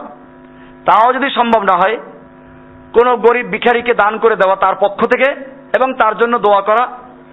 এগুলো হচ্ছে আদায় করতে পারলে তার বিভিন্ন সূরত। তাও যদি না হয়, তাহলে খালিস দিলে আল্লাহর কাছে তওবা করা, কান্নাকাটি করা। আশা করা যায় দুনিয়ায় থাকা অবস্থায় যদি কোনো ব্যক্তি এরকম ভাবে অনুতপ্ত হয়, খালিস দিলে তওবা করে, আদায় করার ব্যবস্থা থাকা সত্ত্বেও আদায় করে না তা না, নাই সেজন্য করে নাই, তাহলে আশা করা যায় আল্লাহ তার ব্যবস্থা করে দিবেন। কিরকম হতে পারে? এরকম যে আল্লাহ তাকে একটা বড় জান্নাত দেখাইলেন, সুন্দর জান্নাত, যেমন শহীদদের ব্যাপারে এটা বলা আছে এরকম। তো সে ওই জান্নাত দেখে খুশি হবে, জান্নাত যেতে চাবে। তো বলবে যে আল্লাহ এটা কার? বলবে আমার, তোমার জন্য। তা আমি ঢুকি? না, তুমি ঢুকতে পারবে না, তোমার জন্য শর্ত আছে আগে। এটা তোমাকে দেওয়া হবে যদি তোমার কাছে অমুক আল্লাহওয়ালা ব্যক্তি, শহীদ ব্যক্তি বা দিনদার ব্যক্তি, তুমি তার কাছে টাকা পয়সা পাওনা ছিলে বা তোমার হক নষ্ট করেছিলে, সে এখন আটকে আছে তোমার এটার জন্য, তুমি তাকে মাফ করে দিলে সেও জান্নাতে যেতে পারে, তুমি যেতে পারো। তো তখন মানুষ কি করবে? জান্নাত চাইবে না, আবার আটকে রাখবে? মাফ করে দিবেন। আল্লাহ তাআলা কত কিছু করতে পারেন। আল্লাহ একটা উসিলায় ক্ষমা করবেনই, কারণ হচ্ছে যেখানে একটা কথা বলা আছে যে শিরিক ছাড়া আল্লাহ সব মাফ করবেন, তার মধ্যে কিন্তু ঋণও আছে। ঋণ যদিও আল্লাহ মাফ করবেন না বান্দার হিসাব, কিন্তু এখানে বলা হয় না যে একটা চিরস্থায়ী জাহান্নাম, বলা আছে নাকি? তাহলে এটাও আমাদের আশার প্রদীপ আছে এখানে, যে যদি শিরিক না করে থাকে, এখন ঋণের গুণে আটকা আছে, আল্লাহ কোনো একটা কৌশলে তাকে মাফ করবেন, ওই বান্দাকে ওর চেয়ে উত্তম বিনিময় দিয়ে হলেও মাফ করে দিবেন। জি, তারপরে জি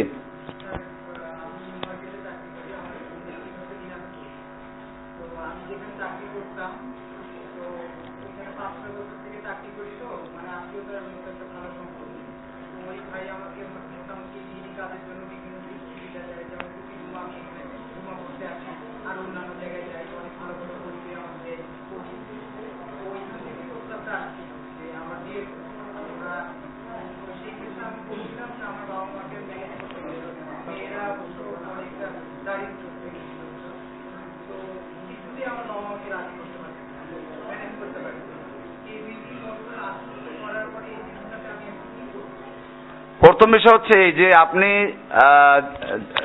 উনি যেখানে চাকরি করেন, ওনার যথেষ্ট অনুগ্রহ আছে ওনার উপরে, এখন তাদের একটা মেয়ে ওনাকে বিয়ে দিতে চায়, মেয়ে দরিদ্র, তার মা বাবা রাজি হচ্ছে না, এই হলো প্রশ্ন। এরকম সমস্যা যে আরো কারো থাকে।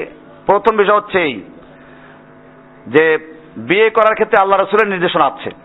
আল্লাহ রাসূল সাল্লাল্লাহু আলাইহি ওয়াসাল্লাম বলেছেন যে সাধারণত মেয়েদেরকে বিয়ে করা হয় কারো সম্পদ দেখে, কারো বংশ দেখে, কারো রূপ দেখে, কারো দিন দেখে। ফাজফার বিজাতি দিন, তুমি দিনদারিকে অগ্রাধিকার দাও, এরপর অন্যগুলো পাওয়া গেলে অসুবিধা নাই। আপনি প্রথমে দেখবেন ওই মেয়ের ভিতরে দিনদারি আছে কিনা। মেয়ে যদি দিনই বোন হয়, দিনের ব্যাপারে আস্থা রাখা যায়, বাহ্যিকভাবে যতটুকু আছে, তারপরে আপনি রাজি হয়ে যান। এখন হলো পিতামাতা, পিতামাতাকে সন্তুষ্ট করাবার চেষ্টা করবেন। দিনই কারণে বাধার সৃষ্টি করলে মেনে নেবেন, আর যদি পার্থিব কারণে, গরিব বা এইসব কারণে, তাহলে সেক্ষেত্রে পিতামাতার আদেশ নিষেধ মানা জরুরি না। কারণ এখানে হাদিস পরিষ্কার আছে, লা তাআতা লিমাখলুকিন ফি মাসিয়াতিল খালিক, স্রষ্টার অবাধ্য হয়ে কোন সৃষ্টির আনুগত্য করা যাবে না। আমরা পিতামাতার কথা মানবো কার খুশি করার জন্য? এখন যদি পিতামাতা আল্লাহর বিরুদ্ধে হুকুম দেয় তা মানা যাবে না। কাজে এটা পরিষ্কার, আপনি তাকে বুঝাবেন। হ্যাঁ, এখানে আরেকটা বিষয় আছে, কুফু। বিয়ে করতে গেলে অনেক সময় আপনি যে স্তরের যে শিক্ষা, আপনার যে ফ্যামিলি, আপনার যে পরিবার, তার সাথে ওই মেয়েটা চলতে পারবে কিনা এটাও যাচাই বাছাই করে নেওয়া। অনেক সময় আবেগে এরকম বিয়ে হয়ে যায়, পরবর্তীতে নিজের রুচি একরকম, আর ওই মেয়ের রুচি যেহেতু ছোট ফ্যামিলির থেকে আসা, রুচি আরেক রকম। আপনি মনে করেন, আমি একবার গ্রামে গেলাম একটা মাহফিলে, বাথরুমে গেলাম যে বদনা দিয়ে, ওই বদনাটাই আমাকে পানি দিয়ে রুজু করার জন্য। পাক পবিত্র ঠিকই আছে, ধুয়েই দিছে, না জায়েজ না হারামও না, কিন্তু আমার রুচি থেকে এটা খুলেইবে। আমি কি করব? ওইটাকে রেখে শেষ টিয়ে বলে গিয়ে উজু করলাম, কারণ ওনাকে আর বলা যাচ্ছে বদনা একটাই আছে, নাই। এখন রুচির ব্যাপার এখানে। এখন আমি বিয়ে করে এমন একটা মেয়ে যে আমাকে কি করবে, এরকম বদনায় উজু করতে দিবে আমাকে, যে বদনা পায়খানার বদনা, রুচির ব্যাপার। কিন্তু সে কিন্তু বোঝে না যে সে এত বড় একটা অরুচিকর কাজ করেছে, কে তার কাছে ধরাও পড়ে না, এটা সে বুঝতে পারে নাই। এই জন্য খেয়াল রাখবেন, আবেগে কোনো সময় বিয়ে শাদী করা ঠিক হবে না। প্রথমে দিনদারি, তারপরে নিজের মেজাজ, নিজের তবিয়াত, নিজের যে কুফু বলে শরীয়তে, এগুলো দেখে তারপর বিয়ে করা। জি, তারপরে বলেন। বাকি পিতামাতার আনুগত্য এক্ষেত্রে জরুরি না। হ্যাঁ, মেয়ের ক্ষেত্রে আছে, অলি ছাড়া বিয়ে হয় না। অলি যদি, অলি মানে অভিভাবক, দিনদার হয়, তাহলে তার অনুমতি ছাড়া কোনো বিয়ে হবে না। যদি মেয়ে বাকেরা হয়, মানে কুমারী হয়, আর যদি মেয়ে একবার বিয়ে হয়ে গেছে আরেক জায়গায়, সেই মেয়ে বিয়ে করেন, এই ক্ষেত্রে অলির অনুমতির প্রয়োজন নাই। কিন্তু বাকেরা মেয়ে বিয়ে করতে হাদিস অনুযায়ী, সহিহ অনুযায়ী অলির অনুমতি লাগবে। অলি যদি না থাকে তো তাহলে যে আমিরুল মুমিনিন থাকবে মুমিনদের, সে তার অলি হয়ে তারপর বিয়ে দেবে, তবু অলি ছাড়া বিয়ে হবে না। জি, অলি অভিভাবক, হাদিস বলা আছে লা নিকাহ ইল্লা বিওলিয়্যিন। জি, হ্যাঁ হ্যাঁ,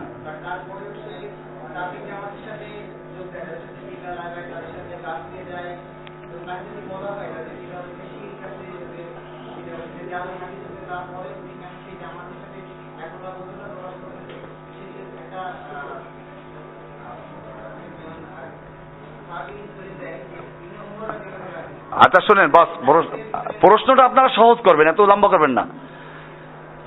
বিষয়টা হচ্ছে যে যদি জানা যায় আকীদা সহিহ তার নিজের আছে, এরপরেও সে তাবলীগওয়ালাদের সাথে বা কোনো পীর মুরিদের সাথে চলাফেরা করে, তা আমরা তো এটা লিখে দিয়েছি, কিতাবুল হজের শেষ দিকে দেখবেন বা কিতাবুল আকায়েদে দেখবেন, আল ওয়ালা ওয়াল বারা চ্যাপ্টার পড়বেন, যে কতটুকু সম্পর্ক রাখা যাবে।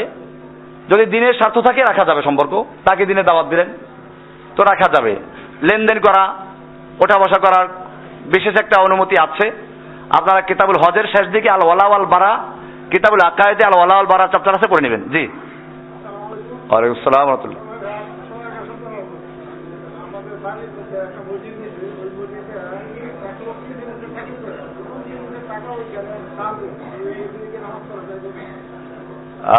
ইন্স্যুরেন্সের টাকা দান করছে এক মসজিদে, ও মসজিদে সালাত আদায় করা যাবে কিনা?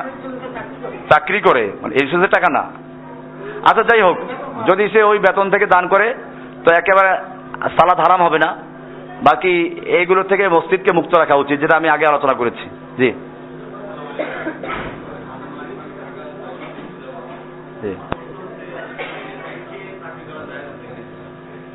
হ্যাঁ, ব্যাংকে চাকরি করা জায়েজ কিনা? ব্যাংক সুদ, সুদ যে দেয়, যে নেয়, যে লেখে, যে সাক্ষী হয়, মধ্যস্থতা করে, এরকম 10 জনের কথা উল্লেখ আছে। এরা সবাই সুদে জড়িত, সবাই গুনার মধ্যে লিপ্ত আছে।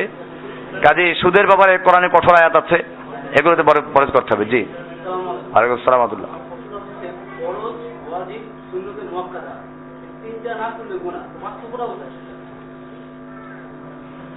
দেখেন, ফরজ, ওয়াজিব, সুন্নাত, মুআক্কাদা এইগুলো ভাগ করছে ফুকাহারা। আপনি কোনো হাদিসে বা কোরআনে পাইবেন না এইটা ফরজ, এইটা সুন্নাত, এইটা মুস্তাহাব, এইটা মুআক্কাদা, গায়রে মুআক্কাদা। এগুলো পরবর্তী ফুকাহারা বিভিন্ন আমলের গুরুত্ব যাচাই বাছাই করে এইটা দিয়েছেন, যাতে করে মানুষদের সহজ হয়। বাকি হলো ফরজ, যেটা ফরজ আমল করাও ফরজ, অস্বীকার করলে কাফের। আর অন্যগুলো আমল করবে, অস্বীকার করলে কাফের হয় না। এর পার্থক্য, আকীদার পার্থক্য আছে এখানে। ফরজ যেটা কোরআন শরীফের বা হাদিস শরীফের সহিহ এবং সরিহ, স্পষ্ট এবং সহিহ দলিল আছে, ওর দ্বারা ফরজ প্রমাণিত হয়। কোন ফরজকে অস্বীকার করলে সে কি হয়ে যায়? কাফের হয়ে যায়। আর ফরজ ছাড়া অন্য কোনো আমল যদি কেউ অস্বীকার করে তাহলে কাফের হয় না। এর পার্থক্য। জি জি, আচ্ছা। বেতের নামাজ সম্পর্কে 1 রাকাত, 3 রাকাত, 5 রাকাত, 7 রাকাত পড়া যাবে। নিয়ম হচ্ছে এই, আপনি প্রথমে যদি 2 রাকাত পড়েন তো 2 রাকাত পরে সালাম ফিরিয়ে দিলেন, পরে 1 রাকাত পড়লেন। অথবা যদি একসাথে 3 রাকাত পড়েন, 5 রাকাত পড়েন, 7 রাকাত পড়েন, সেক্ষেত্রে বৈঠক একটা হবে। বৈঠক, মাঝখানে কোনো বৈঠক হবে না। 2 রাকাত 5 রাকাত দাঁড়াই গেলেন, লাস্টে গিয়ে বসবেন। লাস্টের রাকাতে করবেন কি? রুকুতে গেলেন, রুকু থেকে দাঁড়াইলেন, তারপরে আপনি দোয়া পড়বেন, আল্লাহুম্মা হাদিনা ফিমান হাদাইত, দোয়া কুনুত যেটা আছে এটা পড়বেন। আরো দোয়া পড়তে পারেন, নিষেধ নাই। দোয়া পরে আপনি তারপর সোজা রুকুতে চলে সিজদা চলে গেলেন, সিজদাকে সালাম ফিরিয়ে দিলেন, বসে নিয়ম অনুযায়ী যেভাবে আছে সব সালাম ফিরিয়ে দেয়। এই হলো নিয়ম। হ্যাঁ, আসলে হচ্ছে কি, হাদিসে 2 রকমের আছে, একটা হচ্ছে ফরজ, একটা হলো নফল। কাজী বেতের এটা নফলের অন্তর্ভুক্ত। নফলের মধ্যে গুরুত্বপূর্ণ নফল, নফলের মধ্যে এই যে বললাম না, এখনই তো বললাম যে এই যে ফরজ, সুন্নাত, নফল, এই সুন্নাত, ওয়াজিব, মুস্তাহাব এগুলো ভাগ করছে ফুকাহারা। হাদিস অনুযায়ী যে আমাকে জিজ্ঞেস বলবো যেটা 2টা গ্রুপ, একটা হলো ফরজের গ্রুপ, একটা হলো নফলের গ্রুপ। এটা কিসের গ্রুপে বসছে? আর নফলের মধ্যে গুরুত্বপূর্ণ নফল আছে। ফজরের সুন্নাতের গুরুত্ব অনেক বেশি, তাহাজ্জুদের গুরুত্ব অনেক বেশি, এরকম ভাবে আপনার বেতের গুরুত্ব অনেক বেশি। গুরুত্বপূর্ণ বিষয়, আমল করা উচিত, তরক করা যাবে না, কিন্তু নফলের ভাগের। জি,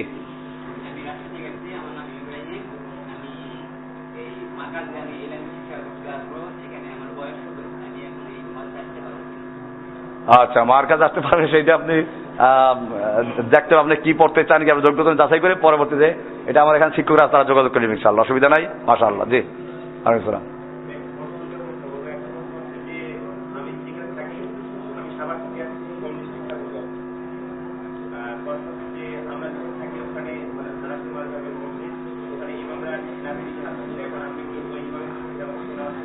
দেখেন, নাভির নিচে হাত বান্ধা বা আমিন জোরে এগুলো আমি বারবার উল্লেখ করেছি যে এরকম যদি থাকে এটা নামাজ পড়া যাবে, যদি তারা মনে করে যে হাদিস এইটা, হাদিস অনুযায়ী আমল করতেছে, এটা বিনিয়োগ করছে, তারা মনে করে এই হাদিসটা সহি আর বুকের উপরে হাতেরটা সহি না, এইটা মনে করে পড়ে, তো ইজতিহাদি বিষয় হওয়ার কারণে আপনার সালাত হয়ে যাবে।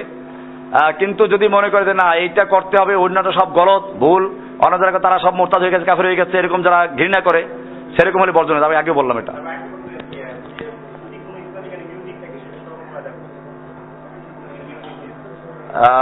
মিউজিক বলতে কি বুঝায় এটা যাচাই করতে হবে, কারণ হচ্ছে ইসলামের দব বাজানো জায়েজ আছে, বাকি এখন এটা বিভিন্ন পর্যায়ে এইসব বিষয়গুলো আমলের সাথে সম্পৃক্ত, এটা বর্জন করা উচিত। এই মিউজিক অমুক তুমুকগুলো কুফফারদের তৈরি করা বর্জন করে, কারণ একটা থেকে আরেকটা যাবে, হয়তো কোনো কোনো ক্ষেত্রে জায়েজ আছে, কিন্তু দেখা জায়েজটা করতে গিয়ে হারামটায় নিয়ে যাবে, এই জন্য এগুলো সব বর্জন করা উচিত। মুমিনরা কোরআনের তেলাওয়াত শুনবে, এটাই সবচেয়ে উত্তম, যে আজান শুনবে এটাই সবচেয়ে উত্তম। জি, ওয়ালাইকুম আসসালাম ওয়া রাহমাতুল্লাহ। জি, আমার প্রশ্ন হলো যে বিবাহ স্বামী স্ত্রীর মধ্যে বিবাহ বন্ধন হয়, তারপর হয়তো যে অনেকে হয়তো স্ত্রী ভালো লাগে না, অনেকে স্বামী ভালো লাগে না,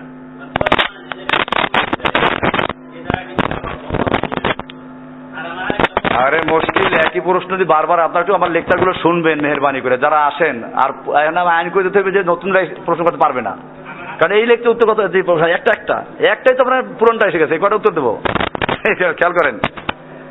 স্বামী স্ত্রীর মধ্যে গন্ডগোল হইতে পারে, ডিভোর্স দেয় যায় কিনা, এটা আমি গত সময় বলেছিলাম যে স্ত্রী তালাক দেওয়ার 3টে পদ্ধতি আছে। এক হলো স্ত্রীকে আপনি পাওয়ার দিয়ে দিয়েছেন, তাফবিজ বলে যেটাকে, স্বামীর পক্ষ থেকে পাওয়ার দেওয়া থাকলে ওই ক্ষমতা বলে তালাক দিতে পারে। বর্তমান বিয়ের যে এই খাতাগুলো আছে, কাবিন করে যে খাতায় একটা ঘর আছে যে কত মাসের মধ্যে বনিবনাত না হইলে পরে স্ত্রী তালাক দিয়ে যাইতে পারবে, চুপে চাপে আপনি সাইন দিয়েছেন কিন্তু বুঝেন নাই। তো এরকম পাওয়ার দেওয়া থাকলে স্ত্রী সেই পাওয়ার বলে যদি ডিভোর্স দেয় জায়েজ হবে, এটা বৈধ হবে, স্বামীর দেওয়া ক্ষমতা বলে। 1 নাম্বার। 2 নাম্বার হচ্ছে খোলা, স্বামীর সঙ্গে সে খোলা করে নিলে খোলা তালাকের মাধ্যমে স্ত্রী তালাক দিতে পারে। 3 নাম্বার হচ্ছে ইসলামী আইন থাকলে আদালতের মাধ্যমে কাজীর কাছে বলবে, কাজী নিজের ক্ষমতা বলে বিচ্ছিন্ন করে দিতে পারবে, এটা জায়েজ, বৈধ হয়ে যাবে এটা। সেই হিসেবে বর্তমানে যে তাগুতি আদালত আছে সেখানে যদি যায়, এবং এটা যেহেতু তারা শরিয়া অনুযায়ী করে, সেই হিসেবে ডিভোর্স কার্যকর হয়ে যাবে। এছাড়া এই 3 পদ্ধতি ছাড়া স্ত্রী স্বামীকে কোনোভাবে তাড়াতে দিতে পারবে না। জি, এটা গত জমা লেকচার আছে। হ্যাঁ বলো।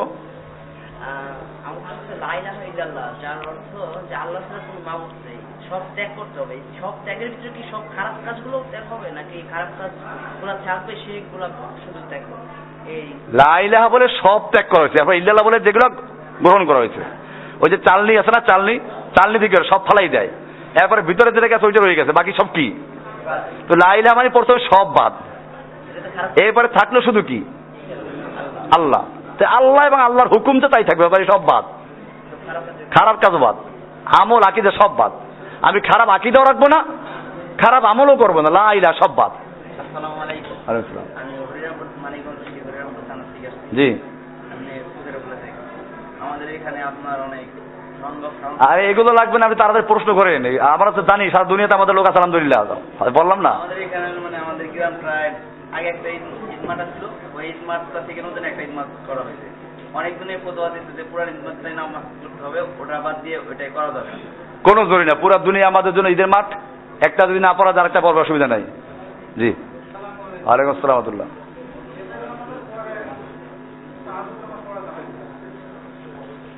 এক্ষেত্রে ওলামাদের 2টা মত আছে। কেউ কেউ বলেছেন যদি বেতেরটা আগে পড়ে ফেলে তাহাজ্জুদ পড়তে উঠলো, তাহলে সেক্ষেত্রে শেষ রাতে গিয়ে আরেক রাকাত পড়ে বেতেরটাকে সে নফল বানাই দেবে, তারপরে তাহাজ্জুদ পড়বে, এরপরে আবার বেতের পড়বে।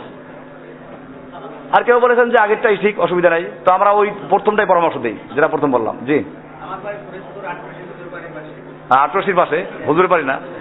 হ্যাঁ, ঢাকা থেকে দেশে ঈদের যাই, ঈদের নামাজটা ৮ দরবারে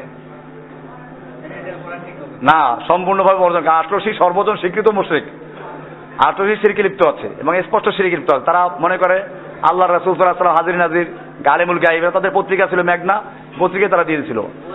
যেহেতু তাদের সব বইতে গুলো শিরক স্পষ্ট, স্পষ্ট শিরক যেখানে আছে সেখানে আপনি নামাজ পড়ার কোনো প্রশ্নই আসে না। জি, আলাইকুম আসসালাম। হ্যাঁ, ওই কত বলকা ওই হাদিসের কুলসি কাকে বলে, ওই গায়ের মাসলু আর গায়ের মাসলুর মধ্যে আচ্ছা, আমার এটা লেকচার মধ্যে ওহির একটা লেকচার আছে, মানে আছে বিস্তারিত, তারপর শুনে নেবেন। ওহি দুই রকম আছে, ওহি মাতলু, ওহি গায়ের মাতলু। আরেকটা কথা, একটা না একটা, আমার আর কথা বলতে কষ্ট হচ্ছে। হ্যাঁ, আমাদের রাগের সংখ্যা, ফরজ নামাজের রাগের সংখ্যা, এর রাগের সংখ্যা কোন সূরার ইংরেজিতে, কোন সূরার কথা আছে ইংরেজিতে? আরে মুশকিল, আপনি তো সেই আহলে কোরআনের মাস্তা নিয়ে আসছেন আবার প্রশ্ন। আচ্ছা, সালাতের রাকাত সহিহ হাদিসে আছে কিনা? দলিল কোরআন আছে, হাদিসে আছে, হাদিসে আছে। আমার কোরআন দিয়ে প্রমাণ করার দরকার আছে কিছু? খালাস। এখন যদি হাদিস না মানে তাহলে প্রশ্ন আসবে যে তার হাদিস না মানলে তখন প্রশ্ন আসবে রাকাতের ব্যাপার নিয়ে। যেহেতু আমরা দলিল মনে করি কোরআন এবং সহিহ হাদিস, আর সহিহ হাদিসে নামাজের ওয়াক্ত কয়টা তাও আছে, আর রাকাত কয়টা তাও আছে। অতএব কোন মুমিনদের এই প্রশ্ন করা দরকার নাই আর যে কোরআনে আছে কিনা, কোরআনে কোন আয়াত আছে। কোরআন থাকার কোনো দরকারই নাই, যেহেতু আমার দলিল কি আছে, হাদিসই আছে।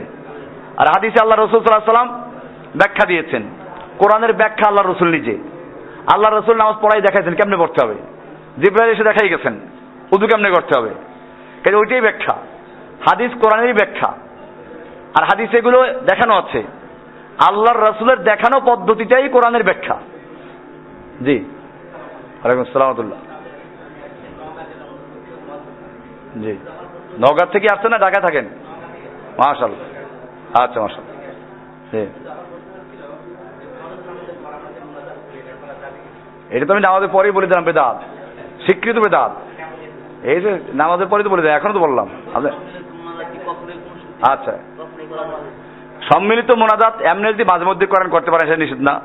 এমনি দোয়া করলেন, আমরা এই লেকচারের পরে হয়তো আল্লাহুম্মা আমিন না বলে এমনি আমি হাত তুলে দোয়া করছি, হাত তুললাম, আপনারা আবার হাত তুলেন যাদের মতো, এটা না জায়েজ না। কিন্তু নিয়ম বানিয়ে না হলে না জায়েজ, প্রতিদিন নিয়মিতভাবে করা এটা বিদআত। একা একা হাত তুলে দোয়া করবেন, অসুবিধা কি? ভোর রাত্রে হাত তুলে আল্লাহর কাছে চান, দোয়া করা জায়েজ আছে। একা একা করে দোয়া করা যাবে, নিয়মিত না। মানে আমি বলছি যে নিয়মিত কোনো ইবাদত তৈরি করা যাবে না। আপনি ভোর রাত্রে উঠে আল্লাহর কাছে দোয়া করেন, সুন্নাতের পরে নফলের পরে আপনি হাত তুলে দোয়া করেন, করতে পারেন। কিন্তু নিয়মিতভাবে ফরজ নামাজের পরে সম্মিলিতভাবে যে মোনাজাত করা, প্রচলিত মোনাজাত, আমরা এই প্রচলিত মোনাজাতকে বিদআত বলি। বাস। জি, আমি সাভার থেকে আসছি, প্রশ্ন হলো জালনাতে সমস্ত নাম আছে, এই নামে শুধু আগে পরে কিছু না লাগে, শুধু এই নামে ডাকলে এটা শিরক হবে কি?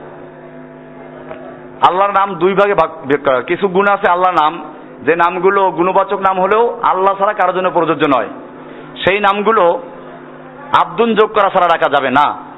আর কিছু নাম আছে আল্লাহ ছাড়া অন্যের জন্য প্রযোজ্য। রউফ, আল্লাহ রাসূল সাল্লাল্লাহু আলাইহি ওয়াসাল্লামকে রউফ বলা কোরআনে। হ্যাঁ, তো এরকম কিছু নাম আছে, এগুলো আব্দুন ছাড়া যোগ করা যাবে, বলা যাবে। এই জন্য এগুলো সম্পর্কে জানতে হবে, জেনে তারপরে। উত্তম হচ্ছে যারা না জানে সবাই আব্দুন যোগ করে বলবে। আল্লাহর গুণবাচক নামের ক্ষেত্রে আব্দুন যোগ করে বলাটাই উচিত, যাতে করে আর ওই ভ্রান্তির মধ্যে না পড়ে যায়। জি, ওয়ালাইকুম আসসালাম ওয়া রাহমাতুল্লাহ। জি, মাশাআল্লাহ। হ্যাঁ,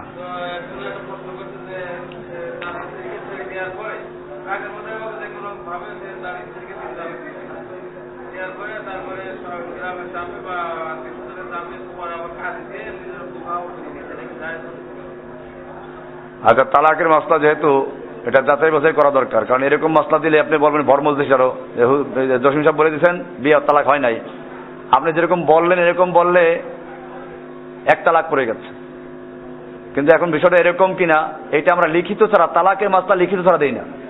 এবং লিখিত সেটা নিয়ম আছে, লেখারও নিয়ম আছে। আপনি কাগজের অর্ধেকে লিখে আনলে উত্তর লিখবো না, আপনি কাগজের এরকম লিখবেন আমি এই পৃষ্ঠা লিখে দিব।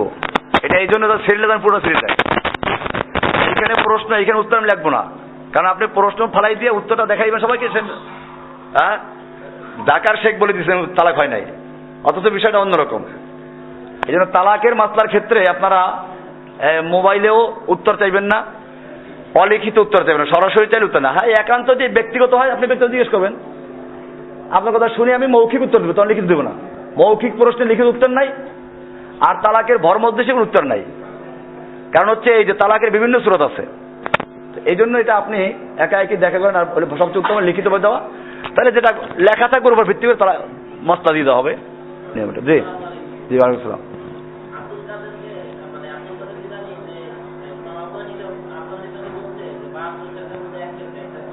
গুনিয়াতুত তালিবিন একটা বই আছে, বাংলাও আছে, এটার বাংলা বইটার মধ্যে দেখবেন একেবারে 72 ফিরকা তালিকার মধ্যে একটা আছে হানাফিয়া, নাম দিয়ে দেওয়া আছে। চকবাজার গেলে পাইবেন গুনিয়াতুত তালিবিন। কি সেটা বলেন, লেখা আছে আবু হানিফা, পিতার নাম নোমান। তো নোমান কার নাম? আবু হানিফার বাবার নাম নোমান, আবু হানিফার নাম সাবেদ। নোমান আবু হানিফার নাম, নোমান বিন সাবেদ। আবু হানিফার নাম তো আবু হানিফা না, আপনি তো ভুল করতেছেন। আবু হানিফার নাম হলো কি? নোমান। বাপের নাম কি? সাবেদ। নোমান বিন সাবেদ, কুফার অধিবাসী। এইভাবে ব্যাখ্যা দেওয়া আছে, যদি কেউ ভুল বুঝতে না পারে সেজন্য ওই বইতে একেবারে নাম দিয়ে আছে, তার নাম নোমান। আবু হানিফার নাম কি? নোমান। তার বাপের নাম কি? সাবেদ। কোথার অধিবাসী? কুফার। তার নামে ফেরকা হয়েছে হানাফিয়া। এইরকম ব্যাখ্যা দিয়ে গুনিয়াতুত তালিবিনে বলে দিয়েছে যে 72 ফেরকা, এক ফেরকা হানাফিয়া। আচ্ছা জি।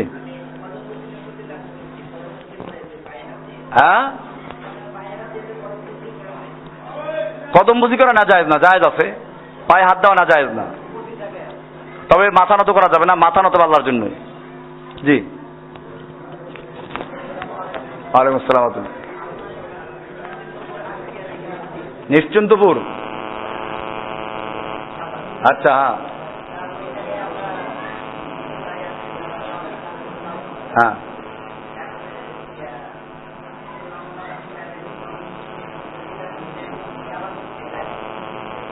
হ্যাঁ,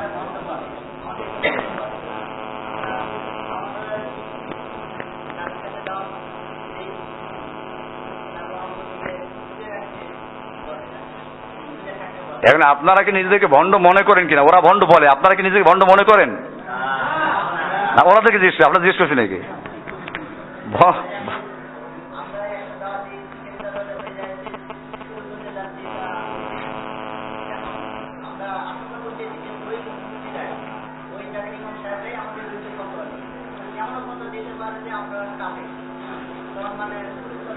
অসুবিধা নেই, আপনারা আস্তে আস্তে কাজ করেন, ঠিক আছে? এটা হবে, বাধা দিবে, যুগে যুগে বাধা আসছে। আল্লাহর রসুলকে পাগল বলা হয়েছে, জাদুঘর বলা হয়েছে, মিথ্যাবাদী বলা হয়েছে। আপনাদেরকে বলা হবে, ভণ্ড বলবে, কিন্তু আপনারা নিজের আগে মজবুত হন যে আমরা ভণ্ড কিনা। আমরা যদি হকের উপর থাকি, তো হকের উপর থাকলে সবকিছু মেনে নেবে কার জন্য? আল্লাহর জন্য। বাস এটা মজবুত থাকবেন যে আল্লাহর জন্য সব মেনে নিব। আমাকে পাগল বলুক, মারুক, পিটাক, সব মানবো কার জন্য? হ্যাঁ, আমরা গায়ে পরে কার সাথে মারামারি করতে যাবো না, পিটাপিটি করতে যাবো না, না এদের পিছনে নামাজ পড়বে। আগে দেখেন তারা কি করে, করবে তা না, তারা কি করছে আর কি বলছে, এর উপর ভিত্তি করে ফতোয়া দিবেন। জি, ওয়ালাইকুম আসসালাম। জি বলেন।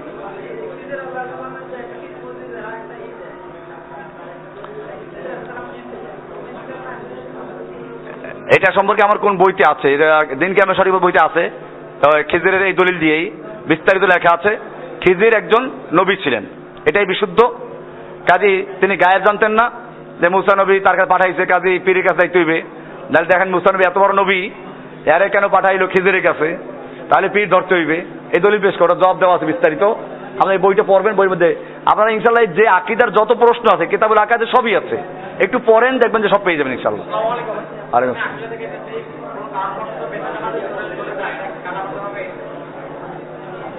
বেতারে গুরুত্ব আছে, কাজে সেই হিসেবে কেউ ছুটে যায়, ফরজের কাজা আছে, অন্যগুলোর কাজা নাই, কেউ পড়লে পড়তে পারে সান্ত্বনার জন্য, জরুরি না। জি জি।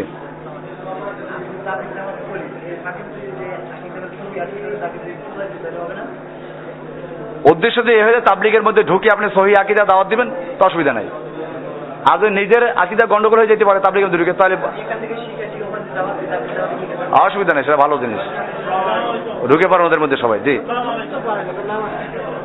জি। নামাজ শিক্ষা বই আমরা লিখতে শুরু করেছি, হয়তো অনেক সময় লাগবে, মানে এটা ব্যাখ্যা দিয়ে আচ্ছা। হাত তুলবো কেন, আমি জোরে বলবো কেন, এর পুরো reference ইনশাল্লাহ ইনশাল্লাহ ইনশাল্লাহ, জি জি। বুখারীর স্পষ্ট হাদিস আছে, ইদা উকিমাতিস সালাত ফালা সালাত ইল্লাল মাকতুবা, ফরজ সালাত শুরু হয়ে গেলে আর কোনো সালাত নাই ফরজ ছাড়া, ছেড়ে দিবেন। আসসালামু আলাইকুম। জি জি, না কোনো পার্থক্য হাদিস অনুযায়ী নাই। গত জুমায় গেছে লেকচারগুলো, আপনার লেকচারগুলো শুনবেন ইনশাল্লাহ, একটু খেয়াল করে শুনেন, হয়ে যাবে। জি জি, হ্যাঁ যাবে, পায়ে মেহেন্দি দেওয়া যাবে। মেয়ে লোকে, পুরুষে মেহেন্দি দেবে না, যেহেতু কালার ব্যবহার করা যায়, চিকিৎসা যাবে, মেয়ে লোকে পায়ে মেহেন্দি দিবে, অনেক উপকার আছে। আমাদের যেটা ভুল মশলা আছে যে আল্লাহ নবী দাড়িতে মেহেন্দি দিচ্ছেন, কাজে পায়ে দেওয়া যাবে না, দাড়ি তোলার সব তেলও দিচ্ছেন, ওরা পায়ে দেয় কি জন্য? এই জন্য মেহেন্দি মেয়ে লোকে পায়ে দিলে অনেক উপকার আছে, পাও শক্ত হয়, পাও ফাটে না, এটা একটা ঔষধ, দেওয়া যায় আছে, না যাদের কিচ্ছু নাই। জি, মামাতেও তো দেওয়া যাবে না, সব হাতেই দেওয়া যাবে, এটা কি হয়েছে? তেল আপনি বানিয়ে দেন না, তো কি হয়েছে এটার সাথে? আরে সালাম। দাওয়াত দেই, তাহলে আমাদের অনেকে বলে থাকে যে বাইরে সংগঠনের সাথে জড়িত আছে, অনেক টাকা পয়সা দেওয়া হয়, এই সেই কাজ করে, এবং তোমরা যে কাজটা করো উনি এবং যারা ওনার পথে আকিরা গ্রহণ করে তারা সকলে তো এইটা তো আপনাকে বলবে, যুগে যুগে বলে না এটা। এখন আপনি যে এইগুলো শুনেই মনে করেন যে হারে কি যেন, আমরা কথা বলি কোরআন হাদিসের, এই কথা বলার কারণে আমাদেরকে বন্দি করে রাখা হয়েছে, এই কথা বলে চলো নির্যাতনের শিকার হচ্ছে, আমরা চাকরি গেল সব। এরপরও আপনার বিশ্বাস হয় না যে লোকগুলো কাজ করে ইসলামের জন্য? এরপরও শোনেন, এরপর আপনাদেরকে পরিষ্কার বলি, বারবার বলি আমি, আপনাদের এই জন্য বুঝতে হবে, জসিম সাহেবকে নাম বলার দরকারও নাই, আমরা জসিম ভাইয়ের গোলাম না, আপনার কার গোলাম? এই নামটা আসে কি জন্য? জসিম সাহেবকে আমি চিনি না, বস আমরা কোরআন হাদিস দাওয়াত দেবেন, কোরআনে আছে এইটা হাদিস এইটা, আপনারা দাওয়াতে ভুল করে তোমার ভুল করে, দরকার নেই বক্তব্যের কথা, আপনারা কোরআন থেকে দলিল দেন, হাদিস দলিল দেন, বাস। জি, আর এটা পরে বাড়ানো হয়েছে, বলা যেতে পারে। আচ্ছা আচ্ছা আচ্ছা, ওয়ালাইকুম আসসালাম।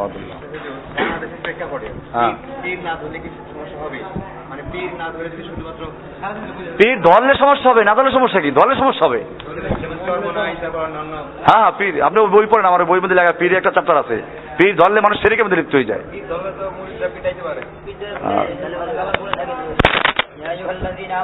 আরে এইগুলো সব জবাব দিয়ে দিচ্ছি দূর। আচ্ছা, এগুলো জবাব দেওয়া আছে, আপনার নতুন আসছে বোধ হয়, নতুনটা প্রশ্ন করেন না আমাকে, এটা কয়েকজন আসেন প্রশ্ন হবে। জি, মসজিদ ঢুকলে 2 রাকাত পড়ার কথা, 2 রাকাত আছে, বেশি নেই। আসসালামু আলাইকুম ওয়া রাহমাতুল্লাহি ওয়া বারাকাতুহু, সুবহানাল্লাহি ওয়া বিহামদিহি, সুবহানাকাল্লাহুম্মা ওয়া নাশহাদু আল্লা ইলাহা ইল্লা আনতা আস্তাগফিরুকা ওয়া আতুবু ইলাইক। আল্লাহ সুবহানাহু ওয়া তাআলা আমাদের সকলকে বিষয়গুলো বোঝার আমল করার তৌফিক দান করুন।